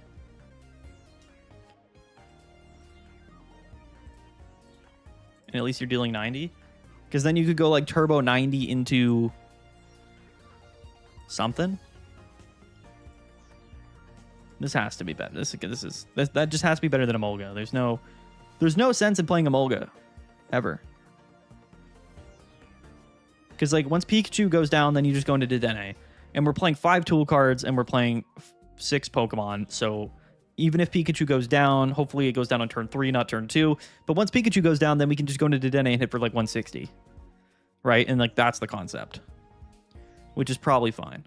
But the question is, what do we need? We should be playing another stadium though. But what do we cut for the stadium? What do we cut for the stadium?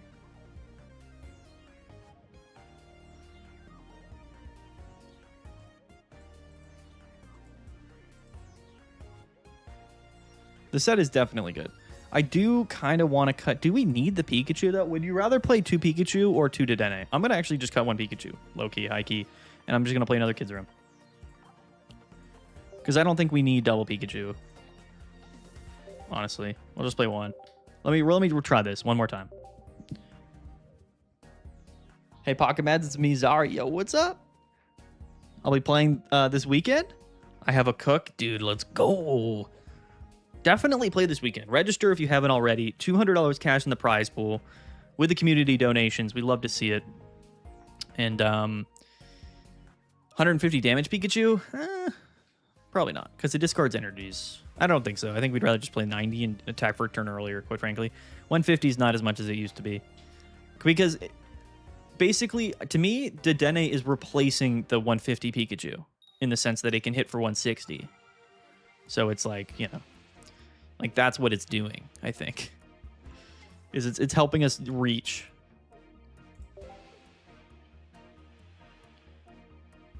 and the 0 auras just make up the energies, right? So it's much easier to get, you know, to need 4 energies across the entire game than it is to need 5, I guess. Uh-oh. Mewtwo. Oh, he's playing Mewtwo with Gyarados, Milotic. I like that. Pretty cool. I don't think that's like a quality Gardevoir counter, but I like it. I think Diance's probably just going to be one of in Mega Gardevoir. Could be, yeah. That's the other way you would play it. So we're going to go Rocky Helmet. I'm going to attach. We'll play Kids Room. We should just be able to aggro out this game. Unfortunately, going second, there's no way to attack on your first turn with anything other than, you know, so it's like whatever. 0 aura is good. We could actually do something pretty funny here, but I'm just gonna... Yeah, whatever. I'll just attach here. We can copy again next turn. Psychic is insane, dude. It's got more HP, no dark weakness, doesn't lose energy. Mega Diancie is gonna be... It's... Yeah, dude. It's such a good card for so many reasons. Into anything that can't 1-hit KO Diancie, it's absurdly strong. It's just incredibly good. I'll go here. I'm going to copycat for 5 new cards. We can guarantee a tool card. And now we're in decent position, right?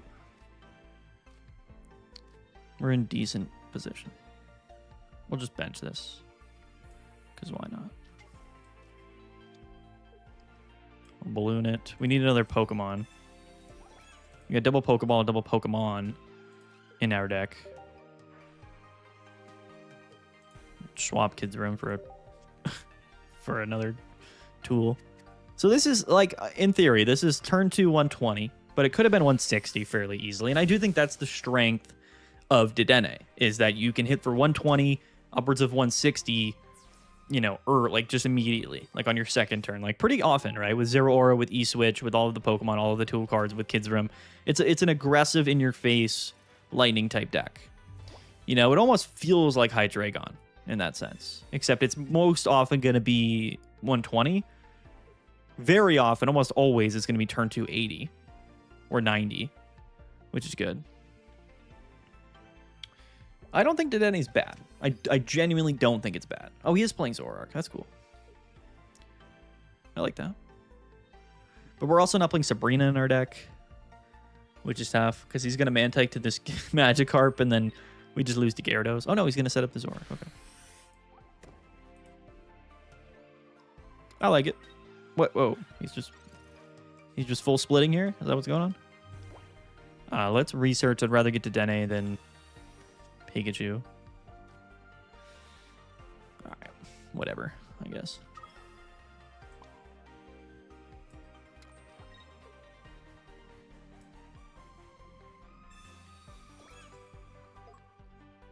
So I'm actually just going to go into... Because I'd rather keep Dedenne alive. So I'm just going to go into... We could just sack Zero Aura, because it's got a Rocky Helmet onto it. That's probably the better play. That's fine. We'll just do this. We're burning energies by doing this, but it's totally fine. Do this. Then we'll just Lightning Claw. It's definitely not a bad deck. Like, I think as far as Pokemon Pocket decks go, I think the Dedenne Tool Explosion's like completely legitimate. You know, the high roll potential is absurd. You're gonna lose games sometimes to it, and it's gonna be absolutely ridiculous. It's you know, you can go turn 2 160, and that's not gonna be fun. Oh, it is Wild Swing. Why did he go into Milotic or Feebas? Strange. Because now, unless he KOs this Dedenne, and even if he does, it's pretty likely that we can just still hit for 160 next turn anyway, because all we do is just Pokeball for Dedenne, attach a tool card, and then we're good, you know? Guzma does love this deck. That's so right. He does have Cyrus. Okay, so, all right. That's unfortunate for us, frankly. But it's not the end of the world. Pikachu also... Well, we need E-Switch. We probably shouldn't have used E-Switch last turn, but it's okay. It's okay. It's no big deal. All right, Esky, what do you got for me, pal? What are you doing to me, Esky?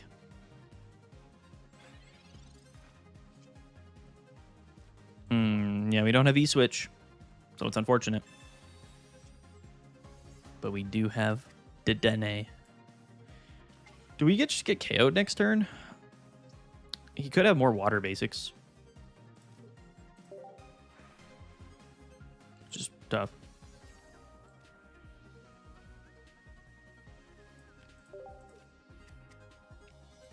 Three cards in deck and one of our E-Switches. We probably shouldn't have used it before. I just didn't really suspect that he would like KO us there, but honestly, it is what it is. It is what it is. I think we just gotta go. Well, no, can he KO? If we just stay in, can he KO? 40 more? Nah, he can't, right? So we don't ever go into Zero, because if he goes double bench, then that does 100. So we just stay in and don't get KO'd. Right? Unless he can get a third energy on Zoroark next turn. But we're going to KO that with the Dedenne next turn anyway. So Pikachu, staying into Pikachu's the wave. Because this, he can't discard this because it's not a water. So even if he double benches, he only hits for 100. And then next turn we just KO whatever. Right? Any good Diancie decks yet? Yeah, there's a bunch. Yeah, we played Carbink Gardevoir, which felt really good. There's a lot of other ways you could play it. Mega Gardevoir might be decent as well with Diantha. Giratina even. There's a lot. There's like Mega Diancie is just super good. Play anything that generates psychic energies and you're probably cooking. That deck's absolutely terrifying. Not gonna lie. Honestly, don't see Hisuian Zoroark seeing play. No, I don't think it will. I mean, it might see play. I think there's other stuff that's better in the game. Like that's just the reality of it. You know what I mean? He moves energy to the Gyarados. For no reason, I guess. Yeah. All right. All right. GG, my friend. There's their E-Switch that we wanted, but we couldn't get. So, I mean, there's legit pressure here. It's nice having the air balloons for a deck like this. Like, having full basics. Like, air balloon is super good. Or whatever. What's this called card? Small balloon? Hold on. What is this card called? Small balloon. Yeah, small balloon's really nice. But, I mean, 160 on a basic that's very somewhat easy to get set up, like, is legit. It's pretty... It's going to feel really good into Suicune, that's for sure. Because Suicune won't really be able to KO you very easily at even 120, so then we just turn around and KO. I do like Dedenne. I don't think it's bad. Now, is it better than, like, Magnezone? Is it better than Manectric? Like, maybe not. Maybe, though. I mean, I wouldn't be surprised if it popped off. The energy cost was just a little lower than maybe. Yeah, if it was 2 energy cost, Hisuian Zoroark would be very cool. And it would be very good. I just think 3 is a bit of a stretch. It's just tough to... It's tough to do 3 energies, in my honest opinion. What else do you guys think? Is there anything? I mean, we did Milotic, we did Diancie, we did Dedenne. We could do Puppy Pile, we could do Zoroark, but it's 11:15 right now. I do need to record my set review. And quite frankly, you know, we got videos coming tomorrow, tonight, tomorrow, the next day. Maybe we wrap it up here. What do you guys think? You guys want to wrap this up? Is there anything else you guys really want to see? Is anyone else like super... You know what I mean? I don't know. I feel like we're doing good. I feel like we're chilling. Duretzel said he did share with me a Sableye, which is crazy. We haven't played anything Sableye. Sableye would actually be the other thing that I would want to test. The thing about Sableye is that the way I would want to play it is definitely not... It's... how did Milotic go? I think Milotic was actually the strongest card in this set. I mean, Diancie's incredible too, so I'm not gonna, I'm not gonna sit here and say that Diancie might not be stronger, but feels really good. I would play Sableye like you play Guzma.